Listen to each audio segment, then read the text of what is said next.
ਸਤਨਾਮ ਵਾਹਿਗੁਰੂ ਸਾਹਿਬ ਜੀ।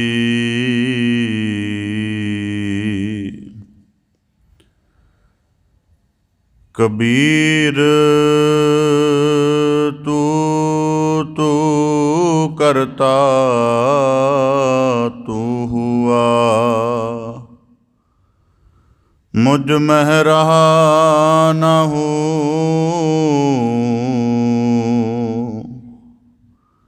ਜਬ ਆਪਾ ਪਰ ਕਾ ਮਿਟ ਗਿਆ,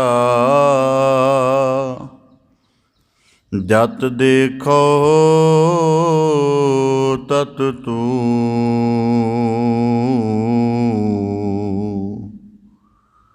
ਕਬੀਰ ਸੁਪਨਹਿ ਬਰੜਾਏ ਕੈ, ਜਿਹ ਮੁਖ ਨਿਕਸੈ ਰਾਮ।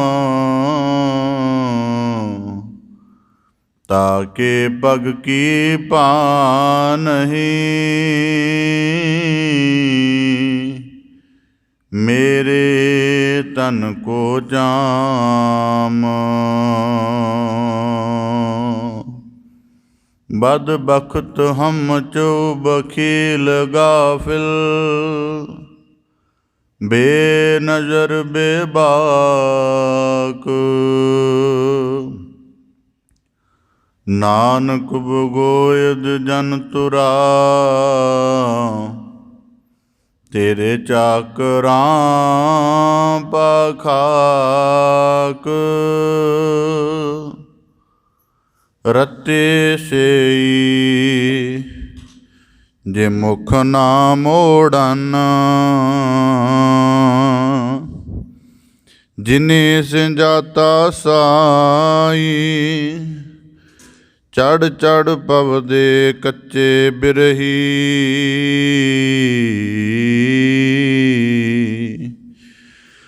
ਜਿਨ੍ਹਾਂ ਕਾਰ ਨ ਆਈ। ਬੇਸੁਮਾਰ ਥਾਹ ਅਗਨਤ ਅਤੁਲੈ, ਜੋ ਬੁਲਾਵੋ ਤਿਉ ਨਾਨਕ ਦਾਸ ਬੋਲੇ। ਸਤਨਾਮ ਵਾਹਿਗੁਰੂ ਸਾਹਿਬ ਜੀ।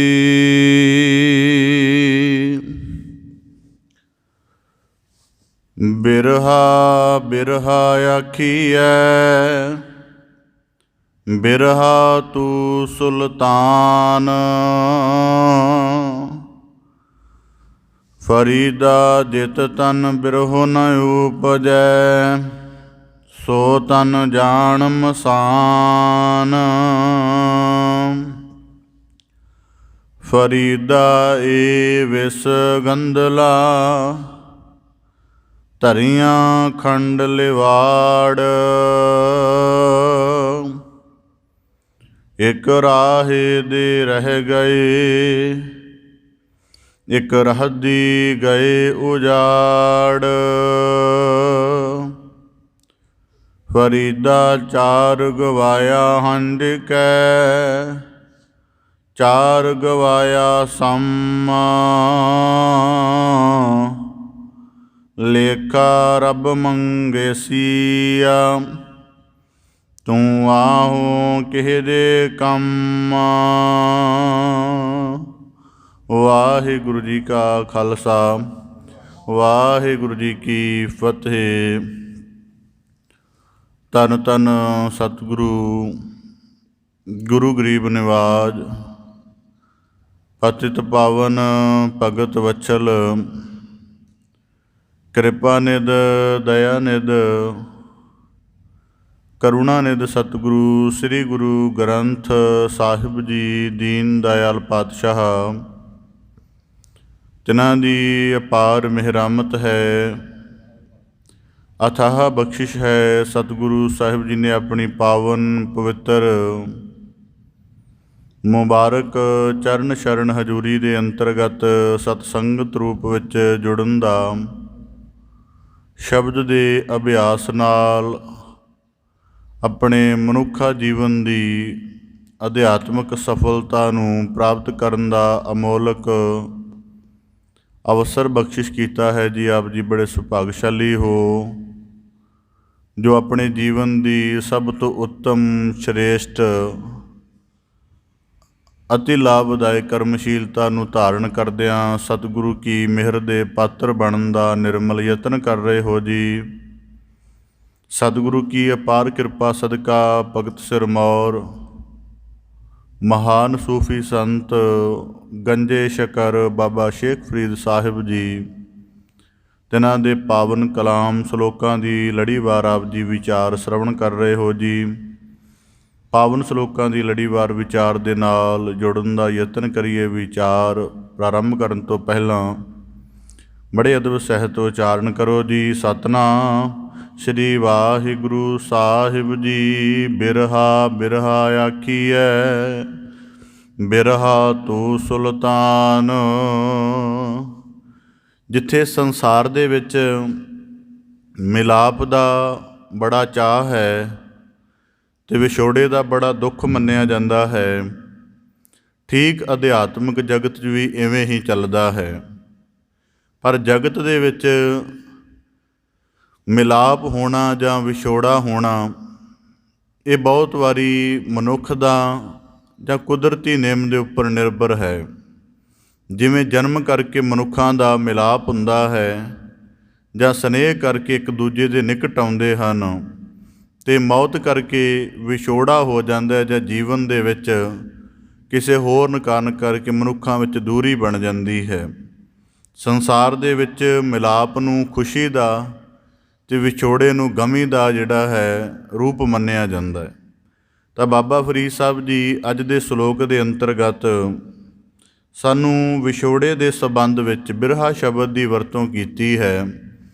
ਤਾਂ ਬਾਬਾ ਫਰੀਦ ਸਾਹਿਬ ਜੀ ਆਖਦੇ ਹਨ ਕਿ ਜਗਤ ਦੇ ਵਿੱਚ ਜਦ ਦੇਖਿਆ ਹੈ ਕਿ ਵਿਛੋੜੇ ਦੀ ਬਿਰਹੇ ਦੀ ਗੱਲ ਚੱਲਦੀ ਹੈ ਤਾਂ ਇਸ ਨੂੰ ਕੋਈ ਬਹੁਤਾ ਚੰਗਾ ਨਹੀਂ ਮੰਨਿਆ ਜਾਂਦਾ ਜਾਂ ਇਹਨੂੰ ਬਹੁਤ ਗਮੀ ਵਾਲਾ ਮੰਨਿਆ ਜਾਂਦਾ ਹੈ। ਪਰ ਬਾਬਾ ਫਰੀਦ ਸਾਹਿਬ ਜੀ ਆਖਦੇ ਨੇ ਕਿ ਸਾਡੀ ਦ੍ਰਿਸ਼ਟੀ ਦੇ ਵਿੱਚ ਬਿਰਹਾ ਤੂੰ ਸੁਲਤਾਨ, ਕਿ ਜਿਹੜਾ ਬਿਰਹਾ ਹੈ ਇਹ ਪਾਤਸ਼ਾਹਾਂ ਵਰਗਾ, ਇਹ ਸਭ ਤੋਂ ਸਿਰਮੌਰ ਹੈ, ਸਭ ਤੋਂ ਉੱਚਾ ਹੈ, ਸਭ ਤੋਂ ਮਹੱਤਵਪੂਰਨ ਹੈ। ਬਿਰਹਾ ਤੂੰ ਸੁਲਤਾਨ ਆਖਦੇ ਹਨ ਜਿਤ ਤਨ ਬਿਰਹੋ ਨ ਉਪਜੈ। ਜਿਸ ਜੀਵਨ ਦੇ ਵਿੱਚ ਵਿਛੋੜੇ ਦਾ ਕੋਈ ਤਸੱਵਰ ਨਹੀਂ ਪੈਦਾ ਹੁੰਦਾ, ਜਿਸ ਹਿਰਦੇ ਵਿੱਚ ਵਿਛੜਨ ਦੀ ਕੋਈ ਤਾਂਘ ਜਾਂ ਗਹਿਰਾ ਅਹਿਸਾਸ ਨਹੀਂ ਉਪਜਦਾ, ਬਾਬਾ ਫਰੀਦ ਸਾਹਿਬ ਜੀ ਕਹਿੰਦੇ ਸੋ ਤਨ ਜਾਣ ਮਸਾਨ। ਉਹ ਜਿਹੜੇ ਤਨ ਹਨ, ਜਿਵੇਂ ਮਸਾਣ ਦੇ ਵਿੱਚ ਸੁੰਝ ਹੁੰਦੀ ਹੈ, ਉੱਥੋਂ ਦਾ ਭਰਿਆ ਹੋਇਆ ਮਾਹੌਲ ਵੀ ਭਿਆਨਕ ਲੱਗਦਾ ਹੈ, ਡਰਾਵਣਾ ਪ੍ਰਤੀਤ ਹੁੰਦਾ ਹੈ। ਬਾਬਾ ਫਰੀਦ ਸਾਹਿਬ ਜੀ ਕਹਿੰਦੇ ਜਿਨ੍ਹਾਂ ਹਿਰਦਿਆਂ ਦੇ ਵਿੱਚ ਪ੍ਰਭੂ ਪਿਆਰ ਦੇ, ਉਹਦੇ ਮਿਲਣ ਦੀ ਜਾਂ ਉਹਦੇ ਤੋਂ ਵਿਛੁੰਨੇ ਹੋਣ ਦਾ ਕੋਈ ਅਹਿਸਾਸ ਨਹੀਂ ਹੈ, ਉਹ ਜਿਹੜੇ ਤਨ ਹਨ ਉਹ ਇੱਕ ਭਿਆਨਕ ਸੁੰਝ ਵਾਂਗ ਹਨ, ਮਸਾਣਾ ਵਾਂਗ ਹਨ। ਹੁਣ ਇਸ ਸ਼ਲੋਕ ਨੂੰ ਸ਼ਬਦ ਅਨੁਭਵ ਦੇ ਨੁਕਤੇ ਤੋਂ ਸਮਝਣ ਵਿਚਾਰਨ ਦਾ ਯਤਨ ਕਰੀਏ। ਜੀਵਨ ਦੇ ਵਿੱਚ ਅਧਿਆਤਮਿਕ ਮਾਰਗ 'ਤੇ ਮਨੁੱਖ ਬੜੀ ਵਾਰੀ ਪ੍ਰੇਰਨਾਤਮਕ ਢੰਗ ਦੇ ਨਾਲ ਚੱਲਦਾ ਹੈ। ਪ੍ਰੇਰਨਾਤਮਕ ਢੰਗ ਦਾ ਭਾਵ ਕਿ ਕਿਸੇ ਦੂਜੇ ਨੂੰ ਚੱਲਦਾ ਦੇਖ ਰਿਹਾ ਹੈ, ਕਿ ਉਹ ਗੁਰਦੁਆਰ ਜਾ ਰਿਹਾ ਹੈ, ਸਤਿਗੁਰੂ ਕੇ ਦੱਸੇ ਮਾਰਗ 'ਤੇ ਕਦਮ ਦਰ ਕਦਮ ਵੱਧਦਾ ਜਾ ਰਿਹਾ ਹੈ, ਪਰਿਵਾਰ ਨੂੰ ਦੇਖਦਾ ਹੈ, ਸਮਾਜ ਨੂੰ ਦੇਖਦਾ ਹੈ, ਫਿਰ ਅਧਿਆਤਮਿਕ ਜਿਹੜਾ ਮਾਰਗ ਦੀ ਤਰਫ ਚੱਲਦਾ ਹੈ। ਹੁਣ ਅਧਿਆਤਮਿਕ ਮਾਰਗ 'ਤੇ ਚੱਲ ਕੇ ਅਧਿਆਤਮਿਕ ਕਰਮ ਕਰਨੇ ਸ਼ੁਰੂ ਕਰ ਦਿੰਦਾ ਹੈ, ਪਰ ਇਹਨਾਂ ਅਧਿਆਤਮਿਕ ਕਰਮਾਂ ਦਾ ਸਿਖਰ ਕੀ ਹੋਣਾ ਚਾਹੀਦਾ, ਇਹ ਜੀਵ ਕੋਲੋਂ ਅਨੁਭਵ ਨਹੀਂ ਹੁੰਦਾ। ਹੁਣ ਕੁਦਰਤੀ ਹੈ ਜੀਵਨ ਦੇ ਵਿੱਚ ਬੱਚਾ ਮਾਤਾ ਦੀ ਗੋਦ ਤੋਂ ਉਤਾਰ ਦਿੱਤਾ ਜਾਵੇ ਜਾਂ ਕਿਤੇ ਮੇਲੇ ਦੇ ਵਿੱਚ ਮਾਤਾ ਪਿਤਾ ਦੀ ਉਂਗਲੀ ਪਕੜੀ ਹੋਈ ਛੁੱਟ ਜਾਵੇ, ਛੁੱਟਣ ਤੋਂ ਬਾਅਦ ਗੋਦ ਤੋਂ ਉਤਰਨ ਤੋਂ ਬਾਅਦ ਤੁਰੰਤ ਬੱਚਾ ਆਪਣਾ ਪ੍ਰਤੀਕਰਮ ਜ਼ਾਹਰ ਕਰਦਾ, ਚਾਹੇ ਚੀਕ ਮਾਰ ਕੇ, ਚਾਹੇ ਰੋ ਕੇ, ਚਾਹੇ ਉਦਾਸ ਹੋ ਕੇ। ਇੱਕ ਜੀਵਨ ਦਾ ਬਾਹਰੀ ਤਲ ਹੈ, ਇੱਕ ਬੱਚੇ ਦੀ ਚੇਤਨਾ ਕਿਤਨੀ ਕੁ ਵਿਕਸਿਤ ਹੈ, ਪਰ ਉਹ ਵੀ ਜਦੋਂ ਕੁਦਰਤੀ ਹੈ ਮਾਤਾ ਦੀ ਗੋਦ ਵਿੱਚ ਉਤਾਰਿਆ ਜਾਂਦਾ ਜਾਂ ਉਤਰ ਜਾਵੇ ਜਾਂ ਕਿਤੇ ਬਾਜ਼ਾਰ ਆਦਿਕ ਦੇ ਵਿੱਚ ਘੁੰਮਦਿਆਂ ਉਂਗਲੀ ਛੁੜਕ ਜਾਵੇ ਤਾਂ ਉਸੇ ਵਕਤ ਉਹਦਾ ਰੁਦਨ ਸ਼ੁਰੂ ਹੋ ਜਾਂਦਾ ਹੈ, ਉਹਦਾ ਜਿਹੜਾ ਹੈ ਅਫਸੋਸ ਸ਼ੁਰੂ ਹੋ ਜਾਂਦਾ ਹੈ, ਉਹ ਆਪਣੀ ਜਿਹੜਾ ਰੋਣ ਜ਼ਾਹਰ ਕਰਨ ਲੱਗ ਪੈਂਦਾ ਹੈ। ਤਾਂ ਬਾਬਾ ਫਰੀਦ ਸਾਹਿਬ ਜੀ ਆਖਦੇ ਹਨ ਕਿ ਇੱਕ ਬੱਚੇ ਨੂੰ ਵਿਛੜਨ ਦਾ ਜਾਂ ਦੂਰ ਹੋਣ ਦਾ ਅਹਿਸਾਸ ਇੰਨਾ ਜ਼ਿਆਦਾ ਤੀਬਰ ਹੈ ਕਿ ਉਹਦਾ ਤੁਰੰਤ ਰੋਣ ਸ਼ੁਰੂ ਕਰ ਦਿੰਦਾ ਹੈ। ਇੱਕ ਮਨੁੱਖ ਜਿਹਦਾ ਸੰਪੂਰਨ ਜੀਵਨ ਹੀ ਉਸ ਸਿਰਜਣਹਾਰ ਤੋਂ ਬਣਿਆ ਹੈ, ਜਿਹਦਾ ਹਰੇਕ ਪ੍ਰਾਣ ਯਾਦ ਕਰਵਾ ਰਿਹਾ ਹੈ ਕਿ ਉਸ ਸਿਰਜਣਹਾਰ ਨੇ ਇਹਦੀ ਕਾਇਆ ਰਚ ਕੇ ਇਹਦੇ ਅੰਦਰ ਜੋਤ ਸਰੂਪ ਪਾ ਕੇ ਤੇ ਪ੍ਰਾਣ ਚਲਾਏ ਹਨ। ਜਿਸ ਸਿਰਜਣਹਾਰ ਦਾ ਰਚਿਆ ਹੋਇਆ ਸਾਰਾ ਬ੍ਰਹਿਮੰਡ ਮਨੁੱਖ ਦੀ ਪਰਿਕਰਮਾ ਕਰਦਾ ਹੈ। ਕਿਵੇਂ?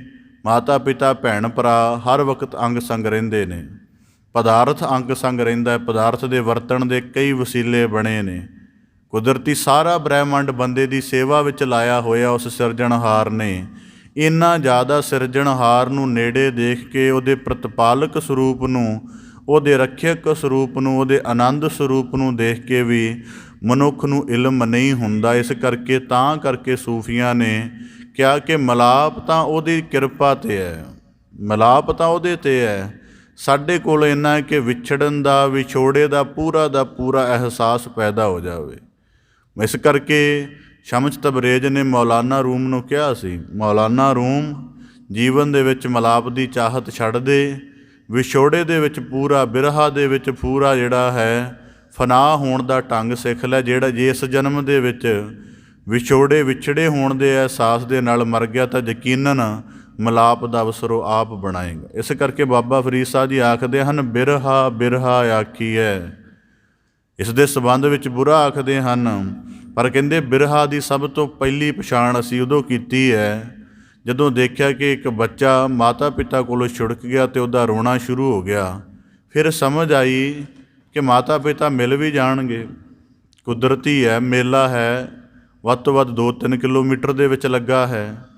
ਮਾਤਾ ਪਿਤਾ ਨੂੰ ਇਹ ਲੱਭ ਲੈਣਗੇ, ਇਹ ਮਾਤਾ ਪਿਤਾ ਨੂੰ ਲੱਭਣ ਦਾ ਯਤਨ ਕਰੇਗਾ। ਹੁਣ ਕੁਦਰਤੀ ਦੇਖੋ, ਦੁਨਿਆਵੀ ਤਲ 'ਤੇ ਗੱਲਾਂ ਬੜੀਆਂ ਸਰਲ ਸਮਝ ਆ ਸਕਦੀਆਂ ਨੇ। ਮਾਤਾ ਪਿਤਾ ਤੋਂ ਬੱਚਾ ਵਿਛੜ ਜਾਂਦਾ ਹੈ, ਬੱਚਾ ਵੀ ਤਲਾਸ਼ ਕਰਦਾ ਅਤੇ ਮਾਤਾ ਪਿਤਾ ਵੀ ਤਲਾਸ਼ ਕਰਦੇ ਨੇ। ਇਹਨੂੰ ਸੂਫੀਆਂ ਨੇ ਬੜੇ ਕਮਾਲ ਦੇ ਢੰਗ ਦੇ ਨਾਲ ਕਿਹਾ ਹੈ। ਇਹ ਮੈਂ ਨੁਕਤਾ ਤਾਂ ਅਰਜ਼ ਕੀਤਾ ਕਿ ਗੱਲ ਜਿਹੜੀ ਉਹ ਸਿਲਸਿਲੇਵਾਰ ਜੁੜ ਜਾਵੇ।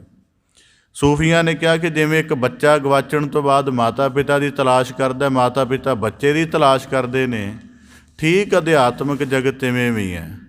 ਜਦੋਂ ਮਾਲਕ ਜਿਹੜਾ ਹੈ ਸਾਨੂੰ ਜੀਵਾਂ ਨੂੰ ਰਚ ਕੇ ਸੰਸਾਰ ਵਿੱਚ ਭੇਜਦਾ ਹੈ, ਮਾਇਆ ਦੇ ਪ੍ਰਪੰਚ ਵਿੱਚ ਭਰਮ ਕੇ ਉਸ ਸਿਰਜਣਹਾਰ ਨੂੰ, ਆਪਣੇ ਮੂਲ ਨੂੰ, ਆਪਣੇ ਕਰਤੇ ਨੂੰ, ਆਪਣੇ ਪ੍ਰੀਤਮ ਨੂੰ ਭੁੱਲ ਕੇ ਦੁਨਿਆਵੀ ਜਿਹੜੀ ਤਮਾਸ਼ਿਆਂ ਦੇ ਵਿੱਚ ਰੁਚਿਤ ਹੋ ਜਾਂਦੇ ਹਾਂ, ਤਾਂ ਉਦੋਂ ਸਾਨੂੰ ਸਾਡਾ ਫਿਰ ਪ੍ਰੀਤਮ ਲੱਭਦਾ ਹੈ। ਉਹ ਤਾਂ ਸਾਡੀ ਖੋਜ ਵਿੱਚ ਰਹਿੰਦਾ ਹੈ, ਬਸ ਸਾਡਾ ਹੀ ਕੋਈ ਯਤਨ ਉਹਦੇ ਵੱਲ ਨਹੀਂ ਜਾ ਰਿਹਾ ਹੁੰਦਾ। ਉਹ ਸਾਡੀ ਫਿਰ ਵੀ ਖੋਜ ਵਿੱਚ, ਤਲਾਸ਼ ਵਿੱਚ ਲੱਗਾ ਹੁੰਦਾ ਹੈ ਕਿ ਕਿਵੇਂ ਨਾ ਕਿਵੇਂ ਇਹਦਾ ਮਿਲਾਪ ਜਿੱਥੋਂ ਇਹ ਪੈਦਾ ਹੋਇਆ ਉਹਦੇ ਨਾਲ ਸੰਭਵ ਹੋ ਜਾਏ। ਪਰ ਕਹਿੰਦੇ ਸਾਡੇ ਜਿਹੜੇ ਕਦਮਾਂ ਨੂੰ ਉਹ ਭਟਕੇ ਰਹਿੰਦੇ ਹਨ। ਇਸ ਕਰਕੇ ਬਾਬਾ ਫਰੀਦ ਸਾਹਿਬ ਜੀ ਆਖਦੇ, ਬਿਰਹਾ ਆਖੀ ਹੈ। ਹੁਣ ਮਨੁੱਖ ਜਾਣਨਾ ਚਾਹੇਗਾ, ਮਾਤਾ ਪਿਤਾ ਤੋਂ ਵਿਛੜਿਆ ਹੈ ਤਾਂ ਵਿਛੜਨ ਕਰਕੇ ਰੋ ਰਿਹਾ। ਕੋਈ ਪੁੱਛੇਗਾ ਕਾਰਨ ਕੀ ਹੈ, ਕਹੇਗਾ ਮੇਰੇ ਜੀਵਨ ਨੂੰ ਉਹਨਾਂ ਨੇ ਪਾਲਿਆ ਪੜ੍ਹਾਇਆ ਸੀ, ਸਥਾਪਿਤ ਕੀਤਾ ਮੇਰੇ ਜੀਵਨ ਨੂੰ, ਮੈਨੂੰ ਆਪਣੇ ਜੀਵਨ ਦਾ ਵੱਡਾ ਸਹਾਰਾ ਪ੍ਰਤੀਤ ਹੁੰਦੇ ਸਨ। ਮਨੁੱਖ ਇਹ ਅਰਥ ਦੇਵੇਗਾ। ਤਾਂ ਬਾਬਾ ਫਰੀਦ ਸਾਹਿਬ ਜੀ ਆਖਦੇ ਹਨ ਕਿ ਬਿਰਹਾ ਦੀ ਸ਼ਨਾਖਤ ਕਰਨ ਦੇ ਢੰਗ ਕੀ ਹਨ, ਜਿਨ੍ਹਾਂ ਨੂੰ ਅਧਿਆਤਮਿਕ ਤੌਰ 'ਤੇ ਵਿਛੜੇ ਹੋਣ ਦਾ ਅਹਿਸਾਸ ਹੈ, ਉਹਨਾਂ ਦੀ ਸ਼ਨਾਖਤ ਦੇ ਕੀ ਰੂਪ ਹਨ। ਸਭ ਤੋਂ ਪਹਿਲਾਂ ਇਹ ਹੈ ਕਿ ਉਹ ਦੁਨੀ ਨੂੰ ਅੰਤਮ ਮੰਨ ਕੇ ਨਹੀਂ ਚੱਲਦੇ। ਜਿਨ੍ਹਾਂ ਦੇ ਅੰਦਰ ਵਿਛੜੇ ਹੋਣ ਦਾ ਅਹਿਸਾਸ ਹੈ, ਉਹ ਦੁਨੀ ਨੂੰ ਅੰਤਮ ਨਹੀਂ ਮੰਨ ਕੇ ਚੱਲਦੇ। ਉਹਨਾਂ ਨੂੰ ਪਤਾ ਹੈ ਦੁਨੀਆ ਇੱਕ ਭੁਲੇਖੇ ਮਾਤਰ ਹੈ। ਠੀਕ ਹੈ, ਇਹਦੇ ਵਿੱਚੋਂ ਰਸ ਮਿਲਦਾ ਹੈ, ਪਰ ਰਸ ਸਦੀਵ ਹੀ ਨਹੀਂ ਮਿਲਦਾ। ਪਿਆਰ ਮਿਲੇਗਾ, ਸਾਥ ਮਿਲੇਗਾ, ਮੁਹੱਬਤ ਮਿਲੇਗੀ, ਬੜਾ ਕੁਝ ਮਿਲੇਗਾ, ਪਰ ਇਹ ਜੀਵ ਦਾ ਧੁਰ ਤੱਕ ਨਹੀਂ ਜਾਏਗਾ। ਇਸ ਕਰਕੇ ਬਿਰਹਾ ਦਾ ਪਹਿਲੇ ਅਹਿਸਾਸ ਦੇ ਵਿੱਚ ਜਿਹੜੇ ਚੱਲਣ ਵਾਲੇ ਨੇ, ਉਹ ਦੁਨੀ ਨੂੰ ਅੰਤਮ ਨਹੀਂ ਮੰਨ ਕੇ ਚੱਲਦੇ, ਪਹਿਲਾ ਨੁਕਤਾ। ਦੂਜਾ, ਜਿਹੜੇ ਬਿਰਹਾ ਦੇ ਵਿੱਚ ਹਨ, ਉਹ ਜੀਵਨ ਦੇ ਵਿੱਚ ਜਿਹੜਾ ਸੁੱਖ ਹੈ ਉਹਦੀ ਤਲਾਸ਼ ਬਾਹਰੋਂ ਨਹੀਂ ਕਰਦੇ, ਜਾਂ ਜੀਵਨ ਦੇ ਵਿੱਚ ਜਿਹੜਾ ਮਿਲਾਪ ਦਾ ਅਵਸਰ ਹੈ ਉਹ ਬਾਹਰੋਂ ਨਹੀਂ ਤਲਾਸ਼ ਕਰਦੇ, ਉਹਦੀ ਅੰਦਰੋਂ ਤਲਾਸ਼ ਕਰਦੇ ਹਨ। ਅਤੇ ਅੰਦਰੋਂ ਤਲਾਸ਼ ਕਰਨ ਦਾ ਮਤਲਬ ਕੀ ਹੈ? ਉਹ ਰੋਜ਼ਾਨਾ ਕੀਤੀ ਜਾ ਸਕਦੀ ਹੈ ਕਿ ਬਾਣੀ ਪੜ੍ਹ ਕੇ ਉਹਦੇ ਨਾਲ ਆਪਣੀ ਇਕਾਗਰਤਾ ਬਣਾ ਰਿਹਾ ਹਾਂ। ਪਰ ਜੇ ਇਕਾਗਰਤਾ ਨਹੀਂ ਬਣ ਰਹੀ, ਇਕਾਗਰਤਾ ਬਾਰ-ਬਾਰ ਯਤਨ ਦੇ ਬਾਵਜੂਦ ਦ੍ਰਿੜ ਨਹੀਂ ਹੋ ਰਹੀ, ਤਾਂ ਇਹਦਾ ਕਾਰਨ ਹੈ ਕਿ ਮਨ ਕਿਸੇ ਹੋਰ ਚੀਜ਼ਾਂ ਤੋਂ ਪ੍ਰਭਾਵਿਤ ਹੈ। ਅਤੇ ਹੋਰ ਚੀਜ਼ਾਂ ਤੋਂ ਪ੍ਰਭਾਵਿਤ ਹੋਣ ਵਾਲਾ ਮਨ ਬਿਰਧੀ ਯਾਦ ਵਿੱਚ ਨਹੀਂ ਜੁੜ ਸਕਦਾ। ਇਸ ਕਰਕੇ ਉਹ ਆਪਣੇ ਅੰਦਰੋਂ ਬੁੱਝਦੇ ਹਨ ਕਿ ਪਰਿਵਾਰ ਦੇ ਨਾਲ ਜੁੜੇ ਹੋਏ ਹਾਂ, ਅਤੇ ਪਰਿਵਾਰ ਨੂੰ ਯਾਦ ਕਰਨ ਦੇ ਲਈ ਗੁਟਕਾ ਨਹੀਂ ਖੋਲ੍ਹਣਾ ਪੈਂਦਾ, ਪਰਿਵਾਰ ਨੂੰ ਯਾਦ ਕਰਨ ਦੇ ਲਈ ਸਾਜ਼ ਨਹੀਂ ਵਜਾਉਣੇ ਪੈਂਦੇ, ਪਰਿਵਾਰ ਨੂੰ ਯਾਦ ਕਰਨ ਦੇ ਲਈ ਕੋਈ ਖਾਸ ਥਾਂ 'ਤੇ ਨਹੀਂ ਜਾ ਕੇ ਬਹਿਣਾ ਪੈਂਦਾ। ਪਰ ਨਿਰੰਕਾਰ ਨੂੰ ਯਾਦ ਕਰਨਾ ਖਾਸ ਥਾਂ ਚਾਹੀਦਾ ਹੈ, ਖਾਸ ਢੰਗ ਚਾਹੀਦਾ ਹੈ, ਖਾਸ ਸਾਧਨਾ ਚਾਹੀਦੀ ਹੈ। ਇਹਨਾਂ ਗੱਲਾਂ ਤੋਂ ਪਤਾ ਲੱਗਦਾ ਕਿ ਬੰਦਾ ਨਿਰੰਕਾਰ ਦੀ ਯਾਦ ਵਿੱਚ ਨਹੀਂ ਹੈ। ਇਸ ਕਰਕੇ ਇੱਕ ਸੂਫੀਆਂ ਦੇ ਵਿੱਚ ਬੜਾ ਸੁੰਦਰ ਪ੍ਰਮਾਣ ਮਿਲਦਾ। ਇੱਕ ਜਿਹੜਾ ਉਸਤਾਦ ਸੀ, ਰੋਜ਼ਾਨਾ ਮਦਰਸੇ ਵਿੱਚ ਪੜ੍ਹਾਉਣ ਜਾਂਦਾ ਸੀ। ਜਦੋਂ ਉਹਨੇ ਕਲਾਸ ਦੇ ਵਿੱਚ ਜਮਾਤ ਦੇ ਵਿੱਚ ਦਾਖਲ ਹੋਣਾ ਤਾਂ ਵੜਦੇ ਸਾਰ ਉਹਨੇ ਕੁਝ ਇੱਕ ਵਾਕ ਕਹਿਣਾ ਕਿ ਅੱਲਾ ਹਰ ਜਗ੍ਹਾ ਹੈ, ਹਾਜ਼ਰ ਨਾਜ਼ਰ ਹੈ, ਉਹ ਸਾਨੂੰ ਸਭ ਨੂੰ ਦੇਖ ਰਿਹਾ ਹੈ, ਕੋਈ ਜਗ੍ਹਾ ਉਹਦੇ ਨੂਰ ਤੋਂ ਬਿਨਾਂ ਨਹੀਂ। ਇਸ ਤਰ੍ਹਾਂ ਦੇ ਉਹਨੇ ਵਾਕ ਕਹਿਣੇ, ਤਕੀਆ ਕਲਾਮ ਹੋ ਗਏ। ਬੜੇ ਸਾਲ ਇਹਨਾਂ ਵਾਕਾਂ ਨੂੰ ਦੁਹਰਾਉਂਦਾ ਰਿਹਾ। ਬੱਚਿਆਂ ਦੀ ਵੀ, ਤਾਲਬ ਇਲਮਾਂ ਦੀ ਵੀ ਕੁਦਰਤਨ ਆਦਤ ਬਣ ਗਈ ਕਿ ਇਹਦੇ ਤਕੀਆ ਕਲਾਮ ਨੇ। ਇੱਕ ਦਿਨ ਵਿਪਰੀਤ ਘਟਨਾ ਵਾਪਰ ਗਈ। ਰੋਜ਼ ਆਖਦਾ ਕਿ ਅੱਲਾ ਹਾਜ਼ਰ ਨਾਜ਼ਰ ਹੈ, ਸਾਨੂੰ ਸਭ ਨੂੰ ਦੇਖ ਰਿਹਾ, ਉਹਦੀ ਹੋਂਦ ਤੋਂ ਬਿਨਾਂ ਕੋਈ ਨਹੀਂ, ਉਹਦੇ ਤੋਂ ਪਰਾਂ ਕੋਈ ਨਹੀਂ, ਰੋਜ਼ ਇਹ ਵਾਕ ਆਖਦਾ। ਅੱਜ ਮਦਰਸੇ ਵਿੱਚ ਦਾਖਲ ਹੋਇਆ, ਜਮਾਤ ਵਿੱਚ ਦਾਖਲ ਹੁੰਦਾ, ਕਹਿੰਦਾ ਅੱਲਾ ਸਭ ਜਗ੍ਹਾ ਹੈ, ਸਭ ਜਗ੍ਹਾ ਵਿਆਪਕ ਹੈ, ਪਰ ਉਹ ਇੱਕ ਜਗ੍ਹਾ 'ਤੇ ਨਹੀਂ ਹੈ।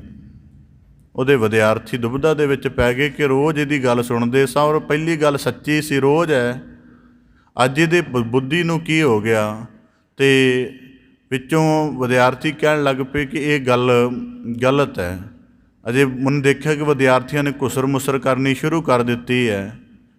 ਕਹਿਣ ਲੱਗਾ ਕਿ ਜੇ ਕਿਧਰੇ ਨਹੀਂ ਹੈ ਤਾਂ ਕਿੱਥੇ? ਜੇ ਮੈਂ ਜਿਹੜਾ ਜ਼ਿਕਰ ਕੀਤਾ ਕਿ ਅੱਲਾਹ ਤਾਲਾ ਇੱਕ ਜਗ੍ਹਾ ਨਹੀਂ ਹੈ, ਜੇ ਅਗਰ ਕਿਤੇ ਨਹੀਂ ਹੈ ਤਾਂ ਉਹ ਕਿਹੜੀ ਥਾਂ ਹੈ? ਤਾਂ ਇੱਕ ਵਿਦਿਆਰਥੀ ਖੜ੍ਹਾ ਹੋ ਗਿਆ, ਬਾਕੀਆਂ ਦਾ ਹੌਸਲਾ ਨਾ ਪਿਆ, ਇੱਕ ਖੜ੍ਹਾ ਹੋ ਗਿਆ, ਕਹਿਣ ਲੱਗਾ ਇੱਕ ਜਗ੍ਹਾ। ਹੁਣ ਕੁਦਰਤੀ ਸਾਰੇ ਸੋਚਣ ਕਿ ਜਿਹਦੇ ਬਾਰੇ ਧਰਮ ਗ੍ਰੰਥ ਆਖਦੇ ਹਨ ਕਿ ਸਭ ਜਗ੍ਹਾ, ਕੋਈ ਕਣ ਵੀ ਉਹਦੀ ਹਸਤੀ ਤੋਂ ਬਿਨਾਂ ਨਹੀਂ, ਤਾਂ ਇਹਨੂੰ ਕਿਹੜਾ ਐਸਾ ਥਾਂ ਲੱਭਿਆ ਜਿੱਥੇ ਕਹਿ ਰਿਹਾ ਕਿ ਨਹੀਂ ਹੈ? ਉਸਤਾਦ ਵੀ ਸੋਚ ਦੇ ਵਿੱਚ ਪੈ ਗਿਆ, ਮੌਲਵੀ ਸੋਚਵਾਨ ਹੋ ਗਿਆ ਕਿ ਕਹਿਣ ਲੱਗਾ ਕਿ ਹਾਂ ਦੱਸ ਕਿਸ ਜਗ੍ਹਾ ਅੱਲਾਹ ਤਾਲਾ ਨਹੀਂ ਹੈ? ਤਾਂ ਉਹ ਕਹਿਣ ਲੱਗਾ ਕਿ ਮਨੁੱਖ ਦੀ ਯਾਦ ਵਿੱਚ ਨਹੀਂ ਹੈ, ਬਾਕੀ ਸਭ ਜਗ੍ਹਾ ਹੈ। ਹੁਣ ਕੁਦਰਤੀ ਹੈ, ਜਦੋਂ ਉਹਨੇ ਜਵਾਬ ਦਿੱਤਾ ਤਾਂ ਉਸਤਾਦ ਹੈਰਾਨ ਰਹਿ ਗਿਆ। ਕਹਿਣ ਲੱਗਾ ਭਾਵੇਂ ਮੇਰਾ ਜਿਹੜਾ ਸਵਾਲ ਗਲਤ ਸੀ, ਪਰ ਤੇਰੇ ਸਹੀ ਪ੍ਰਸ਼ਨ ਨੇ ਮੇਰੇ ਸਵਾਲ ਨੂੰ ਵੀ ਸਹੀ ਸਾਬਤ ਕਰ ਦਿੱਤਾ ਹੈ। ਠੀਕ ਹੈ, ਸਾਡੇ ਜੀਵਨ ਦਾ ਅਨੁਭਵ, ਕੋਈ ਚੀਜ਼ ਯਾਦ ਵਿੱਚ ਨਹੀਂ ਹੈ ਤਾਂ ਉਹਦੀ ਹੋਂਦ ਵੀ ਨਹੀਂ ਹੈ। ਘਰਾਂ ਦੇ ਵਿੱਚ ਕਈ ਵਾਰੀ ਵਸਤੂ ਭੁੱਲ ਜਾਂਦੇ ਹਾਂ, ਯਾਦਦਾਸ਼ਤ ਜੇ ਵਿੱਚੋਂ ਨਿਕਲ ਜਾਂਦੀ ਹੈ, ਬਾਜ਼ਾਰੋਂ ਖਰੀਦ ਕੇ ਲਿਆਈਏ, ਫਿਰ 10-15 ਦਿਨਾਂ ਬਾਅਦ ਲੱਭ ਜਾਏ। ਹੁਣ ਪਈ ਤਾਂ ਘਰ ਦੇ ਵਿੱਚ ਸੀ, ਉਹਨੇ ਆਪਣਾ ਭੌਤਿਕ ਥਾਂ ਵੀ ਘੇਰਿਆ ਹੋਇਆ ਸੀ, ਪਰ ਯਾਦ ਵਿੱਚ ਨਾ ਹੋਣ ਕਰਕੇ ਉਹਦੀ ਸਾਨੂੰ ਵਜੂਦ ਵੀ ਨਾ ਪਤਾ ਲੱਗਿਆ। ਇਸ ਕਰਕੇ ਬਾਬਾ ਫਰੀਦ ਸਾਹਿਬ ਜੀ ਕਹਿੰਦੇ ਬਿਰਹਾ ਦੇ ਵਿੱਚ ਹੋਣ ਦਾ ਇੱਕ ਭਾਵ ਇਹ ਵੀ ਹੈ ਕਿ ਉਹ ਬੰਦੇ ਦੀ ਯਾਦ ਵਿੱਚ ਨਹੀਂ ਹੁੰਦਾ। ਅਤੇ ਯਾਦ ਵਿੱਚ ਹੋਣ ਦੇ ਸੂਫੀਆਂ ਨੇ 3 ਢੰਗ ਬਣਾਏ ਨੇ ਉਹਨੂੰ, ਕਿ ਯਾਦ ਕਰਨ ਦੇ 3 ਢੰਗ ਰੱਖੋ: ਸਬਰ, ਸ਼ੁਕਰ ਅਤੇ ਸਿਮਰਨ। ਕਹਿੰਦੇ ਕਿ ਯਾਦ ਦੇ 3 ਢੰਗ ਨੇ ਜਿਹਦੇ ਕੋਲ ਹੁਣ ਕੁਦਰਤੀ ਹੈ, ਹਰ ਵੇਲੇ ਵਾਹਿਗੁਰੂ ਨਹੀਂ ਕਹਿ ਸਕਦਾ, ਜਾਂ ਵਾਹਿਗੁਰੂ ਕਹਿਣ ਦੀ ਆਦਤ ਨਹੀਂ ਹੈ, ਜਾਂ ਕਹਿਣਾ ਕਠਿਨ ਲੱਗਦਾ ਹੈ। ਪਰ ਜੀਵਨ ਦਾ ਜੋ ਕੁਝ ਵਾਪਰਿਆ ਹੈ, ਸਬਰ ਦਾ ਉਹਨਾਂ ਨੇ ਬੜਾ ਵੱਡਾ ਭਾਵ ਬਣਾਇਆ ਕਿ ਯਾਦ ਕਰਨ ਦੇ 3 ਢੰਗ ਨੇ, ਉਹਦੇ ਵਿੱਚ ਹੈ ਸਬਰ। ਤਾਂ ਸਬਰ ਦਾ ਪਹਿਲਾ ਭਾਵ ਇਹ ਹੈ ਕਿ ਜੀਵਨ ਕੰਪਲੀਟ ਹੈ, ਮੰਨ ਕੇ ਚੱਲਣਾ ਕਿ ਜੀਵਨ ਕੰਪਲੀਟ ਹੈ, ਜੋ ਕਰਤਾ ਪੁਰਖ ਕੰਪਲੀਟ ਹੈ, ਸੰਪੂਰਨ ਹੈ ਸਰਬ ਕਲਾ, ਅਤੇ ਉਹਨੇ ਜਿਹੜੇ ਮੇਰੇ ਜੀਵਨ ਦਾ ਮੁਕਾਮ ਰਚਿਆ ਹੈ ਜਨਮ ਤੋਂ ਲੈ ਕੇ ਮੌਤ ਤੱਕ, ਉਹ ਵੀ ਸੰਪੂਰਨ ਹੈ। ਮੰਨ ਕੇ ਚੱਲਣਾ ਅਤੇ ਕਦੇ ਐਸਾ ਯਤਨ ਨਹੀਂ ਕਰਨਾ ਕਿ ਜੋ ਜੀਵਨ 'ਚ ਵਾਪਰਿਆ ਉਹਦੇ ਵਿਪਰੀਤ ਜਾਈਏ। ਕਦੇ ਜੀਵਨ ਦੇ ਵਿੱਚ ਇਹ ਬੜੇ ਹਾਇਰ ਕਿਸਮ ਦੇ ਜੀਵਨ ਨੇ। ਅਸੀਂ ਸਫਲਤਾ ਲੱਗ ਜਾਏ, ਬਹੁਤ ਦਫਾ ਸਫਲਤਾ ਹੱਥ ਲੱਗ ਜਾਏ, ਤਾਂ ਅਸੀਂ ਹੁਕਮ ਨੂੰ ਬੁੱਝਣ ਦੀ ਬਜਾਏ ਆਪਣੀ ਈਗੋ ਨੂੰ ਜ਼ਿਆਦਾ ਸਟੀਅਰਿੰਗ ਕਰਦੇ ਹਾਂ ਕਿ ਇਹ ਥੋੜ੍ਹੀ ਜ਼ਿਆਦਾ ਸੋਲਿਡ ਹੋ ਜਾਣੀ ਚਾਹੀਦੀ ਹੈ। ਅਤੇ ਸੂਫੀਆਂ ਨੇ ਕਿਹਾ ਸਬਰ ਦਾ ਭਾਵ ਇਹ ਹੈ ਕਿ ਜੀਵਨ ਨੂੰ ਸੰਪੂਰਨ ਮੰਨ ਕੇ ਚੱਲਣਾ, ਜੋ ਕੁਝ ਕਰ ਰਿਹਾ ਹੈ ਉਹ ਸੰਪੂਰਨ ਹੀ ਹੈ। ਉਸ ਤੋਂ ਬਾਅਦ ਸ਼ੁਕਰ ਦਾ ਭਾਵ ਇਹ ਹੈ ਕਿ ਜਿੰਨਾ ਕੁਝ ਤੇਰੇ ਕੋਲ ਆ ਚੁੱਕਿਆ ਹੈ ਉਹ ਉਹਦੀ ਨਜ਼ਰ ਦੇ ਵਿੱਚ ਸਭ ਤੋਂ ਸ਼੍ਰੇਸ਼ਠ ਹੈ, ਅਤੇ ਉਹਦੇ ਨਾਲ ਆਪਣੀ ਬਿਲਕੁਲ ਸਹਿਮਤੀ, ਆਪਣਾ ਬਿਲਕੁਲ ਸਹਿਜ ਸੰਤੁਲਨ ਬਣਾਉਣਾ ਅਤੇ ਉਹਦਾ ਵੱਡਾ ਧੰਨਵਾਦੀ ਬਣੇ ਰਹਿਣਾ। ਕਿਉਂਕਿ ਜਿਹੜਾ ਸਬਰ ਹੈ ਉਹ ਜੀਵਨ ਨੂੰ ਤ੍ਰਿਸ਼ਨਾ ਦੇ ਭਟਕਣ ਤੋਂ ਬਚਾਉਂਦਾ ਹੈ। ਜਿਹੜਾ ਸ਼ੁਕਰ ਹੈ ਉਹ ਜੀਵਨ ਦੀਆਂ ਵਿਪਰੀਤ ਹਾਲਤਾਂ ਦੇ ਵਿੱਚ ਭਰੋਸੇ ਨੂੰ ਡੋਲਣ ਤੋਂ, ਘਟਣ ਤੋਂ ਬਚਾਉਂਦਾ, ਅਤੇ ਮਨੁੱਖ ਜਿਹੜਾ ਹੈ ਇਬਾਦਤਗਾਰ ਬਣਿਆ ਰਹਿੰਦਾ ਹੈ। ਹੁਣ ਦੇਖੋ, ਅਸੀਂ ਕਈ ਵਾਰੀ ਪਰਿਵਾਰਕ ਦੁੱਖ ਚੱਲਦੇ ਨੇ, ਸਾਨੂੰ ਬਹੁਤ ਵਾਰੀ ਸਾਡੀ ਅਕਲ ਕਹਿੰਦੀ ਹੈ ਡਾਕਟਰ ਠੀਕ ਕਰੇਗਾ, ਕਿਉਂਕਿ ਡਾਕਟਰ ਦੇ ਕੋਲ ਤਾਂ ਰੋਗ ਦੀ ਸਮਝ ਹੈ, ਰੋਗ ਨੂੰ ਦੂਰ ਕਰਨ ਦਾ ਢੰਗ ਵੀ ਹੈ, ਪਰ ਫਿਰ ਵੀ ਸਾਡਾ ਬਾਣੀ ਦੁਆਰਾ ਇੱਕ ਕਿਸਮ ਦਾ ਵਿਸ਼ਵਾਸ ਅਕਾਲ ਪੁਰਖ ਨਾਲ ਜੁੜਿਆ ਰਹਿੰਦਾ ਹੈ। ਉਹਦਾ ਕਾਰਨ ਕੀ ਹੈ? ਉਹ ਕੀ ਅਸਲ ਦੇ ਵਿੱਚ ਉਹ ਪਾਖੰਡ ਨਹੀਂ ਹੈ, ਉਹ ਹੈ ਕਿ ਅਸੀਂ ਮੰਨਦੇ ਹਾਂ ਕਿ ਜਿਨ੍ਹੇ ਇਸ ਸਾਰੇ ਜਗਤ ਨੂੰ ਰਚਿਆ ਹੈ, ਇਸ ਤੰਦਰੁਸਤੀ ਦਾ ਜਿਹੜਾ ਮੂਲ ਹੈ ਉਹਦੇ ਕੋਲ ਪਿਆ ਹੋਇਆ, ਉਹ ਦੇ ਸਕਦਾ ਜੇ ਚਾਹਵੇ। ਜੇ ਨਾ ਦੇਵੇ ਤਾਂ ਵੈਦ ਦੀ ਦਵਾ ਉਹਦਾ ਇਲਾਜ ਵੀ ਕੁਝ ਨਹੀਂ ਕਰ ਸਕਦਾ। ਇਸ ਕਰਕੇ ਬਾਬਾ ਫਰੀਦ ਸਾਹਿਬ ਜੀ ਕਹਿੰਦੇ ਦੂਜਾ ਸ਼ੁਕਰ, ਉਸ ਤੋਂ ਬਾਅਦ ਇਹ ਸਿਮਰਨ ਨੂੰ ਹਰ ਵੇਲੇ ਆਪਣੀ ਯਾਦਦਾਸ਼ਤ ਦੇ ਵਿੱਚ ਰੱਖਣਾ।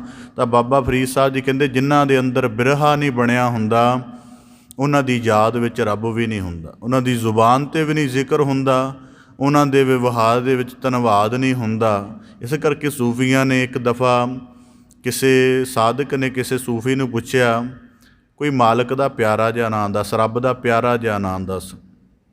ਉਹ ਕਹਿਣ ਲੱਗਾ ਉਹਦੇ ਬੜੇ ਨਾਂ ਨੇ, ਕੋਈ ਨਾਂ ਲੈਣਾ ਸ਼ੁਰੂ ਕਰ ਦੇ, ਕੋਈ ਗੱਲ ਨਹੀਂ, ਸਾਰੇ ਉਹਦੇ ਹੀ ਨਾਂ ਨੇ। ਕਹਿਣ ਲੱਗਾ ਨਹੀਂ ਫਿਰ ਵੀ ਕੋਈ ਜਿਹੜਾ ਮਤਲਬ ਤੈਨੂੰ ਵੀ ਬੜਾ ਚੰਗਾ ਲੱਗਦਾ ਹੋਵੇ। ਉਹਨੇ ਸ਼ਬਦ ਕਿਹਾ ਮਾਲਕ। ਕਹਿਣ ਲੱਗਾ ਮੈਂ ਉਹਨੂੰ ਮਾਲਕ ਕਹਿ ਕੇ ਸੰਬੋਧਨ ਕਰਦਾ। ਕਹਿੰਦਾ ਕਿਵੇਂ? ਕਹਿੰਦਾ ਜੀਵਨ ਆਰੰਭ ਹੋਇਆ, ਰਚਨਹਾਰ ਉਹ ਹੈ।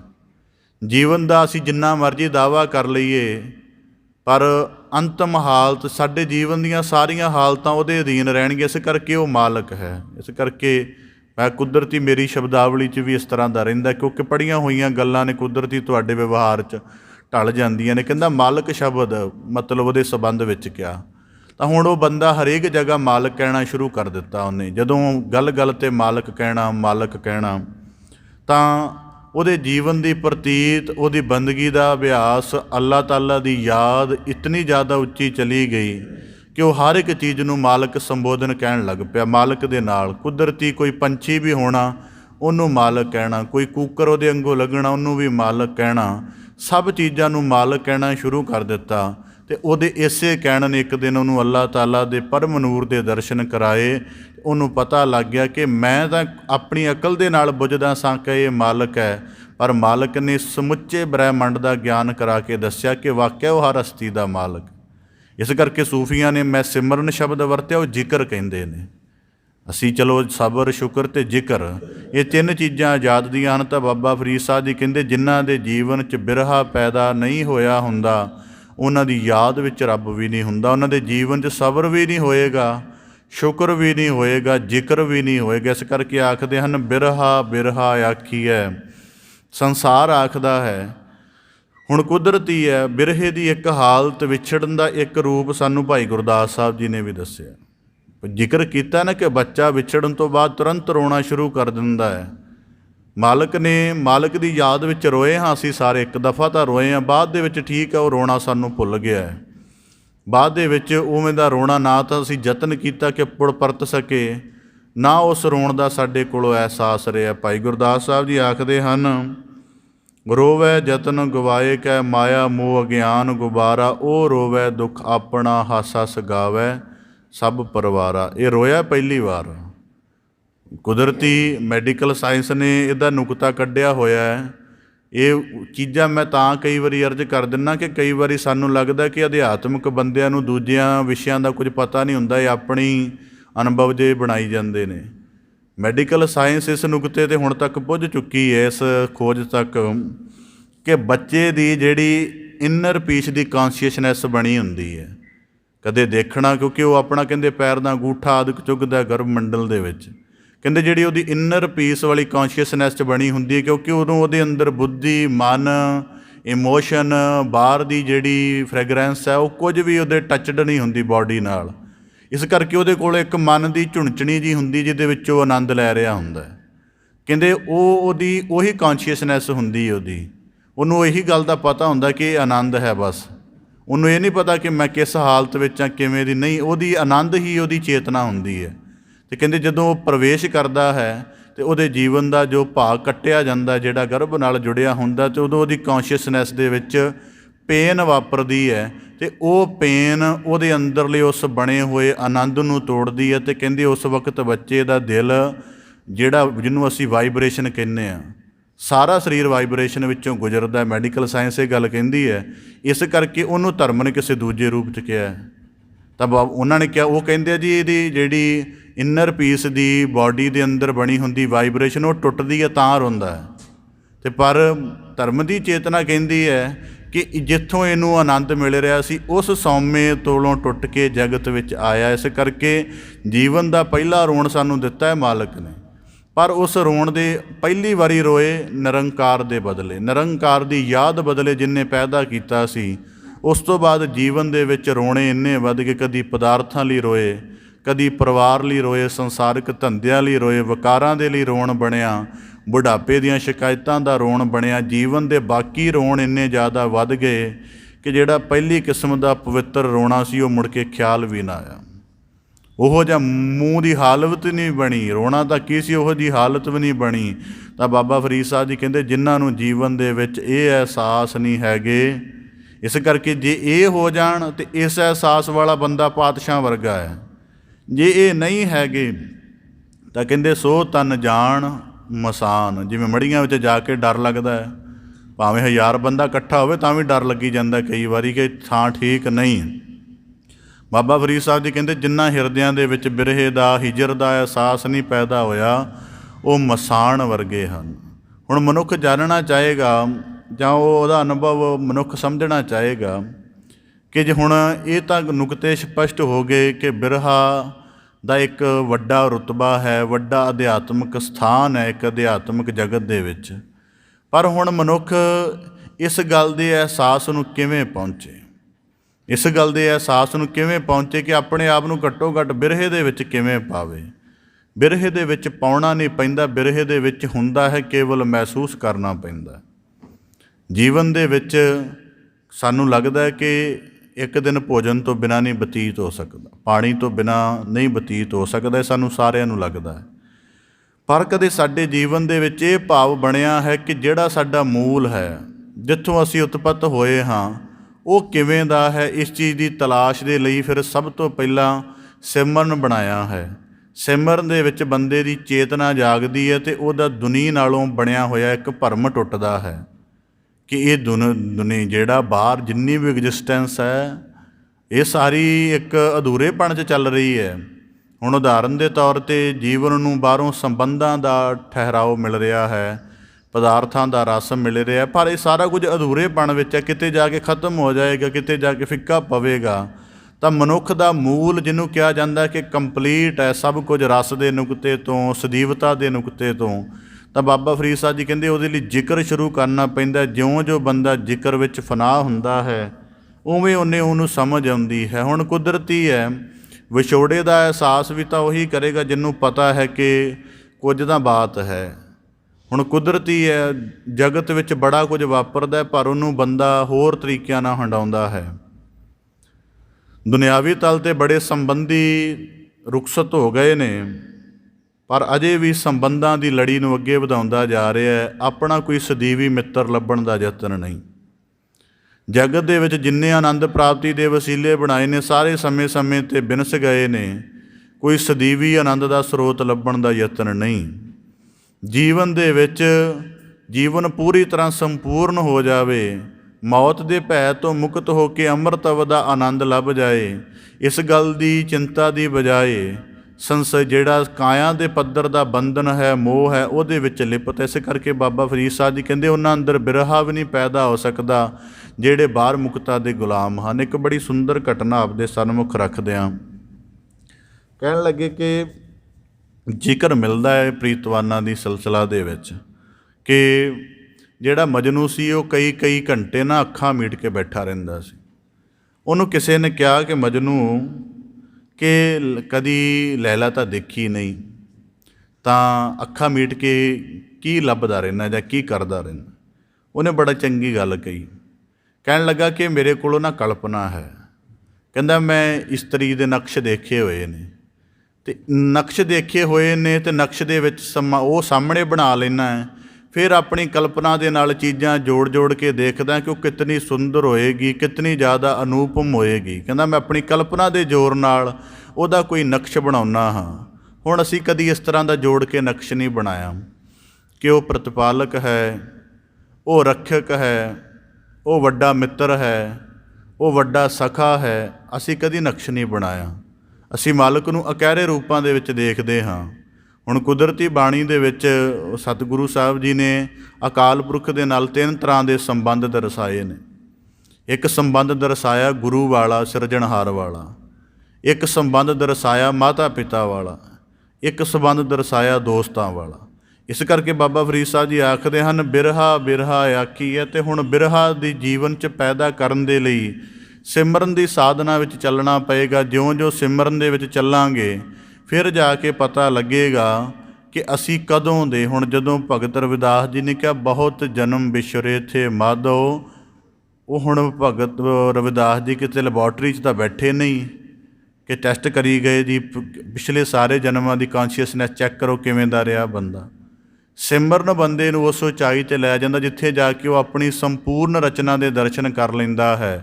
ਤਾਂ ਸੰਪੂਰਨ ਰਚਨਾ ਦੇ ਦਰਸ਼ਨ ਕਰਨ ਤੋਂ ਬਾਅਦ ਉਹਦੇ ਅੰਦਰ ਇੱਕ ਕ੍ਰਾਈਸਿਸ ਵਾਪਰਦਾ। ਉਹ ਕੀ ਹੈ ਕਿ ਇੰਨੇ ਜਨਮ ਹੋ ਗਏ ਅਜੇ ਤੱਕ ਆਪਣੀ ਸੰਪੂਰਨਤਾ ਤੱਕ ਪੁੱਜ ਹੀ ਨਹੀਂ ਸਕਿਆ। ਹਰ ਵਾਰੀ ਸੰਬੰਧਾਂ ਦੀ ਅਧੂਰੀ ਵਾਸਨਾ 'ਚ ਮਰਿਆ ਹਾਂ, ਪਦਾਰਥਾਂ ਦੀ ਅਧੂਰੀ ਤ੍ਰਿਸ਼ਨਾ ਵਿੱਚ ਮਰਿਆ ਹਾਂ, ਕਦੀ ਆਪਣੀ ਸੰਪੂਰਨਤਾ ਨੂੰ ਪੁੱਜਿਆ ਹੀ ਨਹੀਂ। ਇਹ ਉਹਦੀ ਚੇਤਨਾ ਹੁੰਦੀ ਹੈ। ਅਤੇ ਫਿਰ ਉਹਦੇ ਅੱਗੇ ਜ਼ਿਕਰ, ਤਾਂ ਉਹਨਾਂ ਨੇ ਅੱਗੇ ਜਾ ਕੇ ਜ਼ਿਕਰ ਕੀਤਾ ਹੈ, ਜਨਮ ਤੁਮਾਰੇ ਲੇਖੇ। ਹੁਣ ਕੁਦਰਤੀ ਹੈ, ਬੱਚਾ ਪ੍ਰੀਖਿਆ 'ਚ 2-3 ਵਾਰੀ ਅਸਫਲ ਹੋ ਜਾਏ ਤਾਂ ਫਿਰ ਕੀ ਮਾਤਾ ਪਿਤਾ ਕਰਦੇ ਨੇ, ਉਹ ਪੂਰਾ ਦਾ ਪੂਰਾ ਇੱਕੋ ਕੰਮ ਵੱਲ ਲਗਾ ਲੈਂਦੇ ਨੇ ਕਿ ਸਫਲਤਾ ਦਾ ਪ੍ਰਾਪਤ ਕਰ, ਹਰ ਵਾਰੀ ਰਹਿ ਜਾਣਾ ਠੀਕ ਨਹੀਂ ਹੁੰਦਾ। ਜਦੋਂ ਸਿਮਰਨ ਦੇ ਵਿੱਚ ਬੰਦੇ ਦੀ ਚੇਤਨਾ ਦਾ ਮਹਾਂਪ੍ਰਕਾਸ਼ ਹੁੰਦਾ ਹੈ, ਉਹਨੂੰ ਆਪਣੇ ਜੀਵਨ ਦੇ ਹਰੇਕ ਪੜਾਅ ਦਾ ਸੰਪੂਰਨ ਦਰਸ਼ਨ ਹੋ ਜਾਂਦਾ ਹੈ ਕਿ ਕਿਸੇ ਇੰਨੇ ਜਨਮ ਹੋ ਗਏ, ਮਾਲਕ ਨੇ ਆਪਣਾ ਰੂਪ ਦੇ ਕੇ ਭੇਜਿਆ, ਪਰ ਇੰਨੇ ਜਨਮਾਂ 'ਚ ਕਦੇ ਵੀ ਆਪਣੀ ਸ਼ਨਾਖਤ ਨਹੀਂ ਕੀਤੀ। ਹਰ ਵਕਤ ਦੁਨੀਆ ਦੇ ਗੁਮਾਨ ਵਿੱਚ ਭਰਮੇ ਰਹੇ। ਤਾਂ ਕਰਕੇ ਕਿਹਾ ਉਹਨਾਂ, ਇਹ ਜਨਮ ਤੁਮਾਰੇ ਲੇਖੇ। ਹੁਣ ਕੁਦਰਤੀ ਹੈ, ਸਾਡੇ ਅਤੇ ਭਗਤਾਂ ਦੇ ਵਿੱਚ ਕੀ ਫਰਕ ਹੈ? ਅਸੀਂ ਨਾ ਤਾਂ ਸਿਮਰਨ ਵਿੱਚ ਗਹਿਰੇ ਗਏ ਹਾਂ ਅਤੇ ਨਾ ਸਾਡੇ ਸਿਮਰਨ 'ਚ ਵੱਡਾ ਪ੍ਰਕਾਸ਼ ਹੋਇਆ। ਇਸ ਕਰਕੇ ਸਾਨੂੰ ਨਹੀਂ ਪਤਾ ਕਿ ਅਸੀਂ ਧਰਤੀ 'ਤੇ ਕਿੰਨੀ ਵਾਰੀ ਆ ਚੁੱਕੇ ਹਾਂ, ਕਿੰਨੀ ਵਾਰੀ ਜਾ ਚੁੱਕੇ ਹਾਂ। ਅਤੇ ਭਗਤ ਆਪਣਾ ਜੀਵਨ ਪੂਰਾ ਦਾ ਪੂਰਾ ਬੰਦਗੀ ਵੱਲ ਕਿਉਂ ਲਗਾ ਦਿੰਦਾ ਹੈ? ਉਹਨੂੰ ਪਤਾ ਕਿ ਫੇਲ ਹੋਣ ਵਾਲੇ ਸਿਲਸਿਲੇ ਤਾਂ ਪਹਿਲਾਂ ਹੀ ਬੜੇ ਵਾਪਰ ਗਏ ਨੇ। ਜੇ ਹੁਣ ਇਸ ਜਨਮ 'ਚ ਸੋਚੀਏ ਤਾਂ ਸੰਪੂਰਨ ਉਹਦੀ ਤਰਫ ਹੀ ਲਗਾਉਣਾ ਹੈ। ਇਸ ਕਰਕੇ ਬਾਬਾ ਫਰੀਦ ਸਾਹਿਬ ਜੀ ਆਖਦੇ ਹਨ, ਬਿਰਹਾ ਤੂੰ ਸੁਲਤਾਨ। ਅਤੇ ਬਿਰਹੇ ਦੇ ਵਿੱਚ ਜਿਹੜੇ ਚੱਲਦੇ ਬੰਦੇ ਨੇ ਉਹਨਾਂ ਦੇ ਜੀਵਨ ਦਾ ਕਦੀ ਇੱਕ ਪਲ ਠਹਿਰਾਓ ਵਾਲਾ ਨਹੀਂ ਹੁੰਦਾ।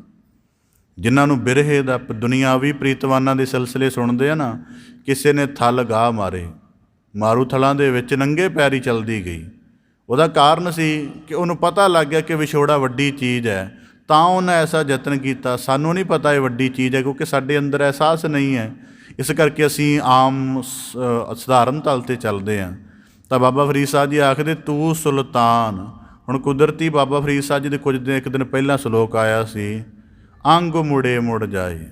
ਉਹ ਵੀ ਅਨੁਭਵ ਦੀ ਅਵਸਥਾ ਹੈ ਕਿ ਸਾਨੂੰ ਸਾਡਾ ਜੀਵਨ ਭੋਜਨ ਬਿਨਾਂ ਤਾਂ ਪਤਾ ਲੱਗ ਜਾਂਦਾ ਕਿ ਜੇ ਭੋਜਨ ਨਹੀਂ ਮਿਲਿਆ ਕਿੰਨੀ ਸਰੀਰ ਨੂੰ ਊਰਜਾ ਦੀ ਘਾਟ ਹੋਈ, ਪਰ ਭਜਨ ਤੋਂ ਬਿਨਾਂ ਜੀਵਨ ਦੇ ਵਿੱਚ ਕਿੰਨਾ ਕੁਝ ਅਧੂਰਾ ਰਹਿ ਗਿਆ, ਇਸ ਗੱਲ ਦਾ ਕਦੀ ਕਿਸੇ ਬੰਦੇ ਨੂੰ ਤੌਖਲਾ ਨਹੀਂ ਵਾਪਰਦਾ। ਤਾਂ ਬਾਬਾ ਫਰੀਦ ਸਾਹਿਬ ਜੀ ਆਖਦੇ ਹਨ, ਬਿਰਹਾ ਤੂੰ ਸੁਲਤਾਨ। ਕਿ ਵਿਛੋੜੇ ਨੂੰ ਦੁਨੀਆ ਮਾੜਾ ਕਹਿੰਦੀ ਹੈ, ਪਰ ਕਹਿੰਦੇ ਸਾਡੀ ਤਾਂ ਮੰਜ਼ਿਲ ਹੀ ਇਹ ਹੈ। ਇਸ ਕਰਕੇ ਜਿਤ ਤਨ ਬਿਰਹੋ ਨ ਉਪਜੈ। ਹੁਣ ਜਿਤ ਤਨ ਬਿਰਹੋ ਨ ਉਪਜੈ, ਸੋ ਤਨ ਜਾਣ ਮਸਾਨ ਦੀ ਰਮਝ ਕੀ ਹੈ ਕਿ ਜਿਨ੍ਹਾਂ ਦੇ ਜੀਵਨ ਦੇ ਵਿੱਚ ਪਿਰ ਦੇ ਨਾਲ ਮਿਲਾਪ ਹੋਣ ਦੀ ਇੱਛਾ ਨਹੀਂ ਪੈਦਾ ਹੋਈ, ਉਹਨਾਂ ਨੇ ਦੁਨੀ ਦੇ ਨਾਲ ਬੜਾ ਗਹਿਰਾ ਮੋਹ ਬਣਾਇਆ। ਅਤੇ ਦੁਨੀ ਦੇ ਨਾਲ ਗਹਿਰਾ ਮੋਹ ਬਣਾਉਣ ਕਰਕੇ ਉਹਨਾਂ ਨੇ ਆਪਣੇ ਮੋਹ ਦੇ ਨਾਲ ਦੂਜਿਆਂ ਨੂੰ ਵੀ ਸੀਮਿਤ ਕੀਤਾ। ਦੂਜਿਆਂ ਨੂੰ ਵੀ ਸੀਮਤ ਕੀਤਾ। ਬਾਬਾ ਫਰੀਦ ਸਾਹਿਬ ਜੀ ਦੇ ਜੀਵਨ 'ਚ ਜ਼ਿਕਰ ਮਿਲਦਾ ਹੈ, ਉਹਨਾਂ ਦੀ ਮਾਤਾ ਨੇ ਉਹਨਾਂ ਨੂੰ ਬੰਦਗੀ ਦੀ ਤਰਫ ਲਗਾਇਆ ਸੀ।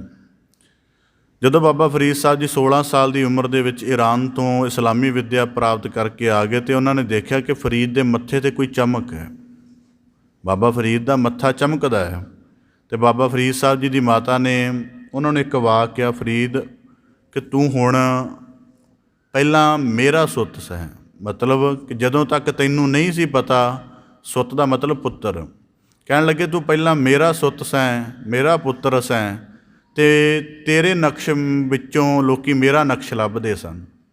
ਮਤਲਬ ਤੇਰੀ ਸ਼ਕਲ ਸੂਰਤ ਵਿੱਚ ਕਹਿੰਦੇ ਸਨ ਕਿ ਇਹਦੀ ਮਾਤਾ ਦੀ ਸ਼ਕਲ ਇਹਦੇ ਨਾਲ ਰਲਦੀ ਹੈ, ਪਹਿਲਾਂ ਇਸ ਤਰ੍ਹਾਂ ਲੱਭਦੇ ਸਨ, ਪਰ ਤੂੰ ਆਪਣੀ ਬੰਦਗੀ ਦੇ ਨਾਲ, ਆਪਣੀ ਸਾਧਨਾ ਦੇ ਨਾਲ ਉੱਥੇ ਪੁੱਜ ਚੁੱਕਾ ਹੈ ਕਿ ਹੁਣ ਤੂੰ ਅੱਲਾ ਦਾ ਨਕਸ਼ ਹੋ ਗਿਆ ਅਤੇ ਇਹ ਮੇਰੀ ਸਫਲਤਾ ਹੈ। ਇਹ ਵਾਕ ਬਾਬਾ ਫਰੀਦ ਸਾਹਿਬ ਜੀ ਦੀ ਮਾਤਾ ਜੀ ਨੇ ਕਹੇ ਅਤੇ ਇਹੀ ਅਨੁਭਵ ਉਹਨਾਂ ਨੇ ਆਪਣੀ ਬਾਣੀ 'ਚ ਸ਼ਾਮਲ ਕੀਤਾ। ਤਿੰਨ ਧੰਨ ਜਣੇਂਦੀ ਮਾਓ ਆਏ ਸਫਲ ਸੇ, ਕਹਿੰਦੇ ਕੱਲ੍ਹ ਤੱਕ, ਕਹਿੰਦੀ 16 ਸਾਲ ਦੀ ਉਮਰ ਤੋਂ ਪਹਿਲਾਂ ਲੋਕ ਤੇਰੀ ਸ਼ਕਲ ਦੇ ਵਿੱਚੋਂ ਮੇਰਾ ਨਕਸ਼ ਲੱਭਦੇ ਸਨ, ਤਾਂ ਹਰ ਕੋਈ ਕਹਿੰਦਾ ਸੀ ਆਪਣੀ ਮਾਤਾ ਦੇ ਚਿਹਰੇ ਨਾਲ ਰਲਦਾ ਇਹਦਾ ਮੂੰਹ, ਕਹਿੰਦੀ ਪਰ ਅੱਜ ਤੇਰੇ ਮੱਥੇ 'ਤੇ ਇੱਕ ਪਈ ਹੋਈ ਚਮਕ ਦੱਸਦੀ ਹੈ ਕਿ ਤੂੰ ਹੁਣ ਅੱਲਾ ਦਾ ਨਕਸ਼ ਬਣ ਗਿਆ ਅਤੇ ਲੋਕ ਸਾਰੀ ਜ਼ਿੰਦਗੀ ਤੇਰੇ ਜੀਵਨ ਦੇ ਵਿੱਚੋਂ ਅੱਲਾ ਦਾ ਨਕਸ਼ ਦੇਖ ਕੇ ਅੱਲਾ ਦੇ ਮਾਰਗ 'ਤੇ ਚੱਲਣਗੇ, ਇਸ ਕਰਕੇ ਤੂੰ ਅੱਲਾ ਦਾ ਸੁੱਤ ਹੋ ਗਿਆ।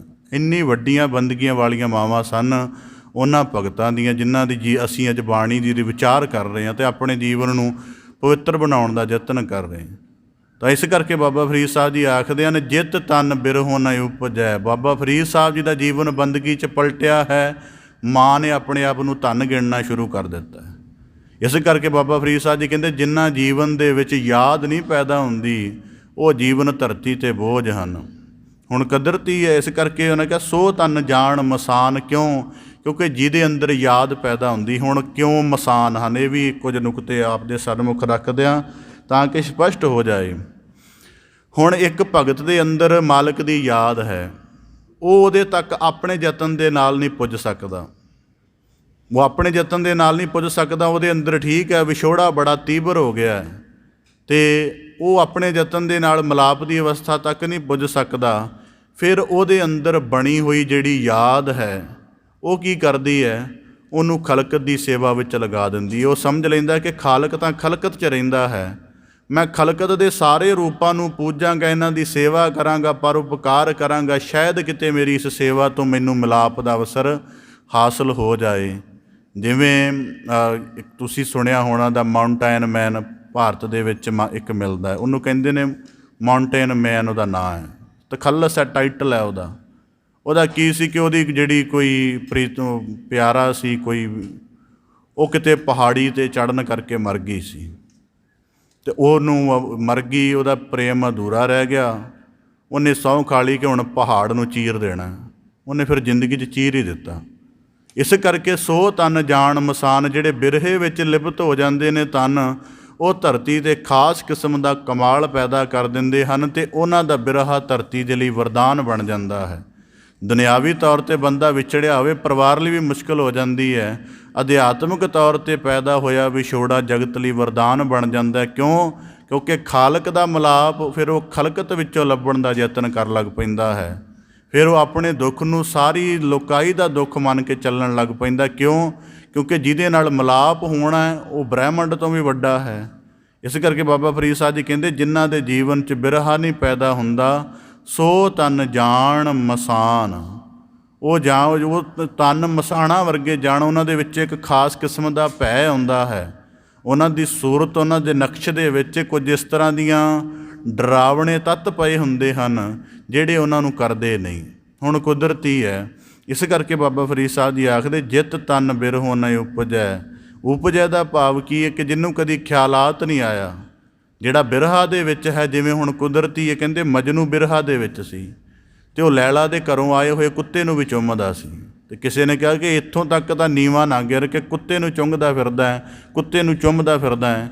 ਤਾਂ ਉਹਨੇ ਬੜਾ ਕਮਾਲ ਦਾ ਜਵਾਬ ਦਿੱਤਾ ਸੀ, ਕਹਿੰਦਾ ਮੇਰੇ ਕਦਮ ਉੱਥੋਂ ਤੱਕ ਨਹੀਂ ਜਾ ਸਕਦੇ, ਇਹ ਰੋਜ਼ ਉੱਥੋਂ ਤੱਕ ਜਾ ਆਉਂਦਾ, ਇਸ ਕਰਕੇ ਇਹਨੂੰ ਚੁੰਮਦਾ, ਇਹਦਾ ਜਿਹੜਾ ਹੈ ਇਹਨੂੰ ਨਮਨ ਕਰਦਾ ਹਾਂ। ਇਸ ਕਰਕੇ ਜਿਹੜੇ ਅਧਿਆਤਮਿਕ ਬਿਰਹੇ ਦੇ ਵਿੱਚ ਹੁੰਦੇ ਹਨ, ਉਹ ਆਪਣੇ ਬਿਰਹੇ ਨੂੰ, ਹੁਣ ਕੁਦਰਤੀ ਹੈ ਆਰੰਭ ਦੇ ਵਿੱਚ ਜ਼ਿਕਰ ਕੀਤਾ ਸੀ ਕਿ ਅਧਿਆਤਮਕ, ਇਹ ਠੀਕ ਹੈ ਕਿ ਮਿਲਾਪ ਵਿਛੋੜੇ ਦੀ ਗੱਲ ਦੁਨਿਆਵੀ ਤਲ 'ਤੇ ਵੀ ਚੱਲਦੀ ਹੈ, ਅਧਿਆਤਮਕ ਤਲ ਤੇ ਵੀ, ਪਰ ਇਹਨਾਂ ਵਿੱਚ ਫਰਕ ਹੈ। ਦੁਨਿਆਵੀ ਤਲ 'ਤੇ ਬਣਿਆ ਹੋਇਆ ਵਿਛੋੜਾ ਬੰਦੇ ਨੂੰ ਸੁੰਨ ਵਿੱਚ ਪਾ ਦਿੰਦਾ। ਉਹ ਕਿਸੇ ਘਰ ਦੀ ਨੁੱਕਰ ਦੇ ਵਿੱਚ ਲੱਗ ਕੇ ਜੀਵਨ ਬਤੀਤ ਕਰਨ ਨੂੰ ਹੀ ਆਪਣਾ ਜੀਵਨ ਮਕਸਦ ਸਮਝ ਲੈਂਦਾ। ਅਧਿਆਤਮਕ ਤਲ 'ਤੇ ਜਿਹੜਾ ਵਿਛੋੜਾ ਹੈ ਉਹ ਸ੍ਰਿਸ਼ਟੀ ਦੀ ਸੇਵਾ ਵਿੱਚ ਲਗਾ ਦਿੰਦਾ ਹੈ। ਇਸ ਕਰਕੇ ਬਾਬਾ ਫਰੀਦ ਸਾਹਿਬ ਜੀ ਆਖਦੇ ਨੇ, ਸੋ ਤਨ ਜਾਣ ਮਸਾਨ। ਉਹ ਮਸਾਣਾ ਵਰਗੇ ਹਨ ਜਿਹੜੇ ਜੀਵਨ ਦੇ ਵਿੱਚ, ਹੁਣ ਕਾਰਨ ਕੀ ਹੈ, ਸੂਫੀਆਂ ਨੇ ਇੰਨੀ ਵੱਡੀ ਪੋਇਟਰੀ ਰਚੀ ਹੈ। ਉਹਦੇ ਵਿੱਚ ਮੌਲਾਨਾ ਰੂਮ ਦੀ ਮਸਨਵੀ ਹੈ, ਉਹਦਾ ਆਰੰਭ ਹੀ ਹਿਜਰ ਤੋਂ ਹੁੰਦਾ ਹੈ, ਵਿਛੋੜੇ ਸ਼ਬਦ ਤੋਂ ਹੁੰਦਾ ਹੈ। ਦੁਨੀਆ ਦਾ ਸਭ ਤੋਂ ਵੱਡਾ ਕਲਾਸਿਕ ਹੈ ਮੌਲਾਨਾ ਰੂਮ ਦੀ ਮਸਨਵੀ। ਪਤਾ ਨਹੀਂ ਆਕਸਫੋਰਡ ਨੇ ਕਿੰਨੀਆਂ ਐਡੀਸ਼ਨਾਂ ਛਾਪ ਦਿੱਤੀਆਂ ਨੇ ਹੁਣ ਤੱਕ। ਫਾਰਸੀ 'ਚ ਬੜੀ ਵਿਕਦੀ ਹੈ, ਅੰਗਰੇਜ਼ੀ 'ਚ ਬਹੁਤ ਵਿਕਦੀ ਹੈ, ਪੰਜਾਬੀ 'ਚ ਵੀ ਇੱਕ ਹਲਕਾ ਜਿਹਾ ਅਨੁਵਾਦ ਹੋਇਆ ਉਹਦਾ। ਇੰਨੀ ਵੱਡੀ ਸੂਫੀਆਂ ਨੇ ਪੋਇਟਰੀ ਰਚੀ ਹੈ। ਚਾਹੇ ਬੁੱਲੇ ਸ਼ਾਹ ਨੂੰ ਪੜ੍ਹ ਲਓ, ਕਿਸੇ ਨੂੰ ਪੜ੍ਹ ਲਓ, ਉਹਦੇ ਜੀਵਨ ਦੇ ਵਿੱਚ ਇਸ ਤਰ੍ਹਾਂ ਦਾ ਜ਼ਿਕਰ ਬੜਾ ਮਿਲੇਗਾ। ਤਾਂ ਇੱਕ ਰੱਬ ਦੀ ਯਾਦ ਪੈਦਾ ਹੋਣ ਕਰਕੇ ਧਰਤੀ 'ਤੇ ਇੰਨੇ ਸੁੰਦਰ ਗੀਤ ਰਚੇ ਗਏ। ਉਂਝ ਬੰਦਾ ਸਾਰੀ ਜ਼ਿੰਦਗੀ ਕਵਿਤਾ ਨਹੀਂ ਰਚਦਾ। ਕੁਦਰਤੀ ਹੈ, ਸੂਫੀਆਂ ਦੇ ਅੰਦਰ ਰੱਬ ਦੇ ਮਿਲਾਪ ਦੀ ਤਾਂਘ ਪੈਦਾ ਹੋਈ। ਉਹਦੇ ਸੁੰਦਰ ਸਰੂਪ ਦੀ ਕਲਪਨਾ ਕਰਨ ਦੇ ਲਈ ਉਹਨਾਂ ਨੇ ਧਰਤੀ 'ਤੇ ਆਰਟ ਦੀਆਂ ਇੰਨੀਆਂ ਫਾਰਮੇਸ਼ਨ ਪੈਦਾ ਕੀਤੀਆਂ ਕਿ ਬੁੱਧੀ ਚਕਿਤ ਰਹਿ ਜਾਂਦੀ ਹੈ। ਉਹਦੇ ਵਿੱਚੋਂ ਬੜਾ ਕੁਝ ਪੈਦਾ ਕੀਤਾ ਉਹਨਾਂ ਨੇ, ਉਹਦੀ ਬੜੀਆਂ ਕਲਾ ਦੀਆਂ ਵਿਧਾਵਾਂ ਪੈਦਾ ਕੀਤੀਆਂ। ਇਸ ਕਰਕੇ ਇੱਕ ਰੱਬੀ ਯਾਦ ਦੇ ਵਿੱਚੋਂ ਜਿਹੜਾ ਬਿਰਹਾ ਹੈ ਉਹ ਧਰਤੀ 'ਤੇ ਇੰਨਾ ਕੁਝ ਲੈ ਕੇ ਆਉਂਦਾ ਹੈ। ਤਾਂ ਕਰਕੇ ਬਾਬਾ ਫਰੀਦ ਸਾਹਿਬ ਜੀ ਨੇ ਕਿਹਾ ਸੁਲਤਾਨ ਹੈ, ਕਿ ਇਹ ਵਿਛੋੜਾ ਧਰਤੀ 'ਤੇ ਬਹੁਤ ਕੁਝ ਲੈ ਆਉਂਦਾ ਹੈ। ਜਿਹੜਾ ਦੁਨਿਆਵੀ ਕਿਸਮ ਦਾ ਵਿਛੋੜਾ ਉਹ ਧਰਤੀ 'ਤੇ ਕੇਵਲ ਉਦਾਸੀ ਲਿਆਉਂਦਾ ਹੈ। ਹੁਣ ਜਿਹੜੇ ਕਈ ਐਸੇ ਸੂਫੀ ਸਨ, ਜਿਵੇਂ ਫਰੀਦੁਦੀਨ ਅਤਾਰ ਵਰਗੇ, ਜਾਂ ਬੜੇ ਜਿਹੜੀ ਜੁਨੈਦ ਬਗਦਾਦੀ ਵਰਗੇ, ਬਾਜਜੀਦ ਬਿਸਤਾਮੀ ਵਰਗੇ। ਹੁਣ ਜਦੋਂ ਦੇਖੋ, ਫਰੀਦੁਦੀਨ ਅਤਾਰ ਸੈਂਟ ਦਾ ਵਪਾਰੀ ਸੀ। ਜਿੱਦਣ ਉਹਨੂੰ ਉਹਦੇ ਕਿਸੇ ਦੁਆਰਾ ਅਹਿਸਾਸ ਹੋ ਗਿਆ ਕਿ ਮੈਂ ਵਿਛੜਿਆ ਹੋਇਆ, ਉਹ ਸੈਂਟ ਦਾ ਕਾਰੋਬਾਰ ਛੱਡ ਕੇ ਅਤੇ ਭ੍ਰਮਣ ਲਈ ਚੱਲ ਪਿਆ। ਅਤੇ ਅੱਜ ਦੁਨੀਆ ਦੀ ਕਿੱਡੀ ਵੱਡੀ ਕਲਾਸਿਕ ਹੈ ਉਹਦੀ ਰਚਨਾ, ਦਾ ਕਾਨਫਰੰਸ ਆਫ ਬਰਡਜ਼, ਅੰਗਰੇਜ਼ੀ ਵਿੱਚ ਮਿਲਦੀ ਹੈ। ਕਿੱਡੀ ਵੱਡੀ ਰਚਨਾ ਹੈ। ਦੁਨੀਆ ਦੇ ਲੱਖਾਂ ਲੋਕ ਪੜ੍ਹ ਕੇ ਆਪਣਾ ਅਧਿਆਤਮਕ ਮਾਰਗ ਉਹਦੇ ਅਨੁਸਾਰ ਚੱਲਦੇ ਨੇ। ਇਸ ਕਰਕੇ ਬਾਬਾ ਫਰੀਦ ਸਾਹਿਬ ਜੀ ਆਖਦੇ ਨੇ, ਸੋ ਤਨ ਜਾਣ ਮਸਾਨ, ਉਹ ਤਨ ਮਸਾਨ ਦੇ ਸਮਾਨ ਹਨ। ਬਾਬਾ ਫਰੀਦ ਸਾਹਿਬ ਜੀ ਨੇ ਇੱਕ ਦਫਾ ਕਿਸੇ ਨੇ ਪੁੱਛਿਆ ਸੀ ਕਿ ਜੀ ਜਿਹੜਾ ਫਕੀਰ ਹੈ ਜਾਂ ਜਿਹੜਾ ਸੂਫੀ ਸਾਧਕ ਹੈ, ਇਹਨੂੰ ਜੀਵਨ ਦੇ ਵਿੱਚ ਸਭ ਤੋਂ ਵੱਡਾ ਕੋਈ ਗਮ ਵੀ ਹੁੰਦਾ ਕਦੇ ਕਿਸੇ ਗੱਲ ਦਾ, ਗਮ 'ਚ ਵੀ ਰਹਿੰਦਾ ਹੈ? ਤਾਂ ਬਾਬਾ ਫਰੀਦ ਸਾਹਿਬ ਜੀ ਕਹਿੰਦੇ, ਬੇਸ਼ੱਕ ਇੱਕ ਗਮ ਵਿੱਚ ਰਹਿੰਦਾ ਹੈ। ਕਹਿੰਦੇ ਕੀ? ਕਹਿੰਦਾ ਦੁਨੀਆਦਾਰ ਮਾਇਆ ਲਈ ਯਤਨ ਕਰਦੇ ਨੇ ਅਤੇ ਮਾਇਆ ਦੇ ਯਤਨ ਤੱਕ ਪੁੱਜ ਜਾਂਦੇ ਨੇ। ਕਰੋੜ ਰੁਪਈਆ ਕਮਾਉਣਾ ਸੀ, ਮਾਤਾ ਪਿਤਾ ਨੇ 15 ਸਾਲ ਦੀ ਉਮਰ 'ਚ ਬੁੱਧੀ 'ਚ ਟੀਕਾ ਲਾ ਦਿੱਤਾ ਕਿ ਕਰੋੜਪਤੀ ਬਣ ਕੇ ਮਰਨਾ ਹੈ। ਔਖਾ ਸੌਖਾ ਹੋ ਕੇ ਬਣ ਜਾਂਦਾ ਹੈ। ਬਾਬਾ ਫਰੀਦ ਸਾਹਿਬ ਜੀ ਕਹਿੰਦੇ, ਸਾਡਾ ਵੀ ਹੁੰਦਾ ਹੈ ਕਿ ਅੱਲਾ ਦੇ ਵਿੱਚ ਫਨਾਹ ਹੋ ਜਾਣਾ, ਪਰ ਜਦੋਂ ਬੜੇ ਯਤਨ ਦੇ ਬਾਵਜੂਦ ਵੀ ਉਹਦੇ ਵਿੱਚ ਫਨਾਹ ਨਾ ਹੋ ਸਕੀ, ਆਪਣੀ ਹਸਤੀ ਪੂਰੀ ਨਾ ਮਿਟ ਸਕੇ, ਅਤੇ ਪੂਰੀ ਹਸਤੀ ਨਾ ਮਿਟਣ ਦਾ ਵੀ ਗਮ ਹੁੰਦਾ ਹੈ। ਇਸ ਕਰਕੇ ਬਾਬਾ ਫਰੀਦ ਸਾਹਿਬ ਜੀ ਆਖਦੇ, ਸੋ ਤਨ ਜਾਣ ਮਸਾਨ, ਉਹ ਤਨ ਮਸਾਨ ਦੇ ਸਮਾਨ ਹਨ, ਕਿਉਂਕਿ ਉਹਨਾਂ ਦੇ ਵਿੱਚੋਂ ਜੀਵਨ ਦਾ ਕੁਝ ਵੱਡਾ ਨਿਕਲਦਾ। ਕੱਲ੍ਹ ਕਿਤੇ ਜ਼ਿਕਰ ਸੀ ਕਿ ਅਸੀਂ ਅਕਸਰ ਕੰਮਾਂ ਦਾ ਜ਼ਿਕਰ ਕਰਦੇ ਹਾਂ ਜੀ, ਬੜਾ ਜੀ ਅਸੀਂ ਬਹੁਤ ਕੰਮ ਕਰ ਰਹੇ ਹਾਂ, ਪਰ ਕੋਈ ਇੱਕ ਕਰਮ ਆਪਣੀ ਜ਼ਿੰਦਗੀ ਦੇ ਵਿੱਚੋਂ ਕੱਢ ਕੇ ਦੱਸੋ ਜਿਹੜਾ ਧਰਤੀ ਦੇ ਲਈ ਵਰਦਾਨ ਬਣਿਆ ਹੋਵੇ। ਹੁਣ ਕੁਦਰਤੀ ਹੈ, ਧਰਤੀ ਦੇ ਲਈ ਵਰਦਾਨ ਬਣਿਆ ਹੋਵੇ। ਬਾਬਾ ਫਰੀਦ ਸਾਹਿਬ ਜੀ ਦਾ ਜੀਵਨ, ਹੁਣ ਜੇ ਬਾਕੀ ਅਸੀਂ ਸਮਾਜਿਕ ਨੁਕਤੇ ਤੋਂ ਦੇਖੀਏ ਸ਼ਾਇਦ ਉਸ ਜੀਵਨ ਨੂੰ ਅਧੂਰਾ ਗਿਣੀਏ, ਪਰ ਉਸ ਜੀਵਨ ਦੇ ਵਿੱਚੋਂ ਬਾਣੀ ਦਾ ਐਡਾ ਵੱਡਾ ਅਨੁਭਵ ਬਾਹਰ ਆਇਆ ਹੈ। ਸਾਨੂੰ ਜਿਹੜਾ ਅਸੀਂ ਕੰਮਾਂ ਦਾ ਸਿਲਸਿਲਾ ਬਣਾਇਆ ਉਹਦੇ 'ਚ ਨਵਾਂ ਕੀ ਪੈਦਾ ਹੁੰਦਾ ਹੈ? ਅਸੀਂ ਤਾਂ ਕੇਵਲ ਇੱਕ ਆਪਣਾ ਬੋਝ ਢੋ ਰਹੇ ਹਾਂ ਅਤੇ ਉਹਨੂੰ ਹੀ ਉੱਤਮ ਗਿਣ ਕੇ ਕਹਿ ਰਹੇ ਹਾਂ ਜੀ ਬੜਾ ਵੱਡਾ ਮਾਰਕਾ ਮਾਰ ਲਿਆ। ਜੀਵਨ 'ਚ ਕਦੀ ਕਵਿਤਾ ਨਹੀਂ ਰਚੀ ਨਵੀਂ, ਕਦੀ ਕੋਈ ਆਰਟ ਨਹੀਂ ਪੈਦਾ ਕੀਤਾ, ਜਾਂ ਸਾਡੇ ਜੀਵਨ ਦੇ ਵਿੱਚ ਕੋਈ ਇੰਨਾ ਪ੍ਰਭਾਵ ਨਹੀਂ ਕਿ ਦੂਜਾ ਬੰਦਾ ਕਹੇ ਵੀ ਮੈਨੂੰ ਆਹ ਸ਼ਾਂਤੀ ਦੇ ਸਕਦਾ ਬੰਦਾ। ਸਾਨੂੰ ਕਦੀ ਕਿਸੇ ਨੇ ਕਿਹਾ ਕਿ ਜੀ ਆਹ ਜਿਹੜਾ ਬੰਦਾ ਹੈ ਇਹਦੇ ਕੋਲ ਬਹਿ ਜਾਓ, ਇਹਦੀ ਗੱਲ ਸੁਣ ਲਓ, ਜਾਂ ਇਹਦੀ ਸੰਗਤ 'ਚ ਰਹੋ ਅਤੇ ਤੁਹਾਨੂੰ ਜ਼ਿੰਦਗੀ ਦਾ ਉਹ ਆਨੰਦ ਮਿਲੇ ਜਿਹੜਾ ਕਿਤੋਂ ਨਹੀਂ ਮਿਲੇਗਾ। ਇਹ ਕੁਝ ਤਾਂ ਅਸੀਂ ਜੀਵਨ 'ਚ ਪੈਦਾ ਕੀਤਾ ਨਹੀਂ, ਪਰ ਜੀਵਨ ਨੂੰ ਉੱਤਮ ਗਿਣ ਰਹੇ ਹਾਂ, ਤਾਂ ਕਰਕੇ ਮਸਾਨ ਕਿਹਾ ਹੈ। ਹੁਣ ਦੁਨੀਆਦਾਰ ਮਸਾਨ ਹੀ ਹੁੰਦੇ ਨੇ। ਉਂਝ ਆਵਾਜ਼ ਗੱਲਾਂ ਕਰਨੀਆਂ ਹੋਣ ਨਾ ਤਾਂ 100 ਮੀਟਰ ਤੱਕ ਵੀ ਆਵਾਜ਼ ਸੁਣਾਈ ਦਿੰਦੀ ਹੈ।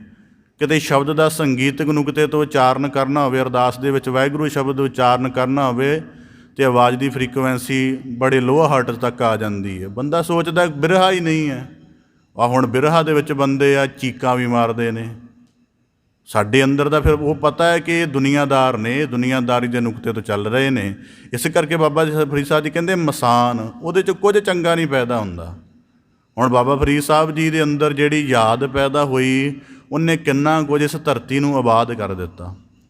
ਪੰਜਾਬ ਜਿਹੜਾ ਹੈ ਬਾਬਾ ਫਰੀਦ ਸਾਹਿਬ ਜੀ ਦੇ ਹਿਸਾਬ ਨਾਲ ਆਬਾਦ ਹੋਇਆ। ਇਕੱਲਾ ਇਹੀ ਕੁਝ ਨਹੀਂ, ਬਹੁਤ ਕੁਝ ਲੈ ਕੇ ਆਏ ਇੱਥੇ।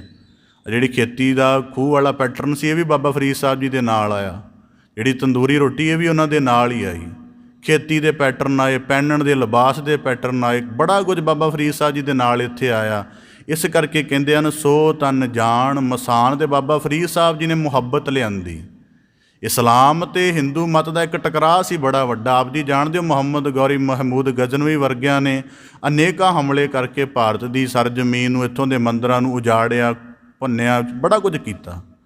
ਪਰ ਉਸੇ ਹੀ ਧਰਮ ਦੇ ਵਿੱਚੋਂ, ਮਜ਼ਹਬ ਦੇ ਵਿੱਚੋਂ ਬਾਬਾ ਫਰੀਦ ਸਾਹਿਬ ਜੀ ਆਏ ਅਤੇ ਦੋਵਾਂ ਧਰਮਾਂ ਦੇ ਵਿੱਚ ਸਾਂਝਾ ਪੁੱਲ ਬਣ ਗਿਆ। ਅੱਜ ਨਿਜ਼ਾਮੂਦੀਨ ਔਲੀਆ ਦੀ ਹੈ ਉੱਥੇ ਯਾਦ, ਜਾਂ ਨਿਜ਼ਾਮੂਦੀਨ ਚਿਸ਼ਤੀ, ਬਾਬਾ ਫਰੀਦ ਸਾਹਿਬ ਜੀ ਦੇ ਦਾਦਾ ਮੁਰਸ਼ਦ, ਅਜਮੇਰ ਵਿਖੇ ਉਹਨਾਂ ਦੀ ਜਗ੍ਹਾ ਹੈ।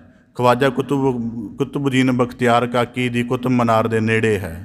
ਅਤੇ ਨਿਜ਼ਾਮੂਦੀਨ ਔਲੀਆ ਦੀ ਇਹ ਦਿੱਲੀ ਦੇ ਵਿੱਚ ਤਿੰਨੇ ਸੈਂਟਰ ਨੇ। ਇੱਕ ਦਾਦਾ ਮੁਰਸ਼ਦ ਹੈ, ਇੱਕ ਉਹਨਾਂ ਦਾ ਮੁਰਸ਼ਦ ਹੈ, ਅਤੇ ਇੱਕ ਉਹਨਾਂ ਦਾ ਚੇਲਾ ਹੈ। ਇਹ ਤਿੰਨੇ ਮਹਾਂਪੁਰਖਾਂ ਦੀਆਂ ਜਿਹੜੀਆਂ ਥਾਨ ਨੇ, ਉਹਨਾਂ ਨੇ ਹਿੰਦੂ ਮਜ਼ਹਬ ਦੀ ਇੱਕ ਗਹਿਰੀ ਦੋਸਤੀ ਪਾਈ ਹੈ। ਇੱਕ ਹਿੰਦੂ ਵੀ ਆਪਣੇ ਸਿਰ ਦੇ ਉੱਪਰ ਫਲਾਂ ਦੀ ਟੋਕਰੀ ਸਜਾ ਕੇ ਅਤੇ ਅਜਮੇਰ ਜਾਣ ਨੂੰ ਆਪਣਾ ਸੁਭਾਗ ਮੰਨਦਾ ਹੈ।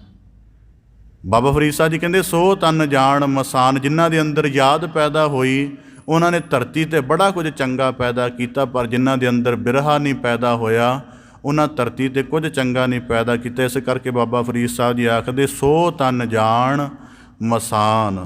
ਅਸੀਂ ਆਪਣੇ ਜੀਵਨ 'ਚ ਇੰਨਾ ਉੱਤਮ ਨਹੀਂ ਪੈਦਾ ਕਰਦੇ, ਕਿਉਂਕਿ ਸਾਨੂੰ ਆਪਣੇ ਜੀਵਨ ਦੇ ਵਿਛੜੇ। ਹੁਣ ਬਾਣੀ ਨੇ ਤਾਂ ਸਾਨੂੰ ਬਹੁਤ ਜਗ੍ਹਾ ਐਸੇ ਅਹਿਸਾਸ ਕਰਵਾਏ ਹਨ। ਤਾਂ ਜਿਵੇਂ ਗੁਰੂ ਸਾਹਿਬਾਨਾਂ ਦੇ ਐਸੇ ਬੜੇ ਵਾਕ ਸਾਨੂੰ ਪ੍ਰਾਪਤ ਹਨ ਕਿ ਜਿਹਦੇ ਵਿੱਚ ਇਹ ਜ਼ਿਕਰ ਆਉਂਦਾ, ਜਿਵੇਂ 12 ਮਾਹ ਦੀ ਬਾਣੀ ਦੇ ਵਿੱਚ ਜਾਂ ਕਦੇ ਤੁਖਾਰੀ ਰਾਗ ਪੜ੍ਹਨਾ ਗੌ ਦੇ ਨਾਲ। ਅਸੀਂ ਬਾਣੀ ਬਹੁਤ ਪੜ੍ਹਦੇ ਹਾਂ, ਪਰ ਗੌ ਦੇ ਨਾਲ ਪੜ੍ਹਨਾ, ਉਹਦੇ ਵਿੱਚ ਜ਼ਿਕਰ ਆਉਂਦਾ ਤੂੰ ਸੁਣ ਕਿਰਤ ਕਰਮਾ ਪੁਰਬ ਕਮਾਇਆ, ਸਿਰ ਸਿਰ ਦੁੱਖ ਸੁਹੰਮਾ, ਦੇ ਸੋ ਤੂੰ ਭਲਾ, ਹਾ ਰਚਨਾ ਤੇਰੀ ਕਿਆ ਗਤ ਮੇਰੀ, ਹਰ ਬਿਨ ਘੜੀ ਨਾ ਜੀਵਾਂ। ਕਿ ਉਹਦੇ ਵਿੱਚ ਦੱਸਿਆ ਗਿਆ ਕਿ ਬੰਦਾ ਕਿੱਥੋਂ ਚੱਲਿਆ ਅਤੇ ਕਿੱਥੇ ਆ ਗਿਆ ਹੈ। ਇਸ ਕਰਕੇ ਬਾਬਾ ਫਰੀਦ ਸਾਹਿਬ ਜੀ ਆਖਦੇ ਨੇ ਸੋ ਤਨ ਜਾਣ ਮਸਾਨ। ਹੁਣ ਕੁਦਰਤੀ ਹੈ, ਵੇਖੋ ਜਿਹੜਾ ਅਧਿਆਤਮਿਕ ਤੌਰ 'ਤੇ ਬਿਰਹਾ ਹੈ, ਉਹ ਜੀਵਾਂ ਦੇ ਲਈ ਕਿੱਡਾ ਵਰਦਾਨ ਬਣ ਜਾਂਦਾ। ਗੁਰੂ ਅਰਜਨ ਦੇਵ ਸਾਹਿਬ, ਗੁਰੂ ਰਾਮਦਾਸ ਸਾਹਿਬ ਜੀ ਤੋਂ ਕੁਝ ਸਮਾਂ ਦੂਰੀ ਬਣੀ, ਉਹਨਾਂ ਨੇ 4 ਪਦੇ ਸ਼ਬਦਾਂ ਦੀ ਰਚਨਾ ਕੀਤੀ।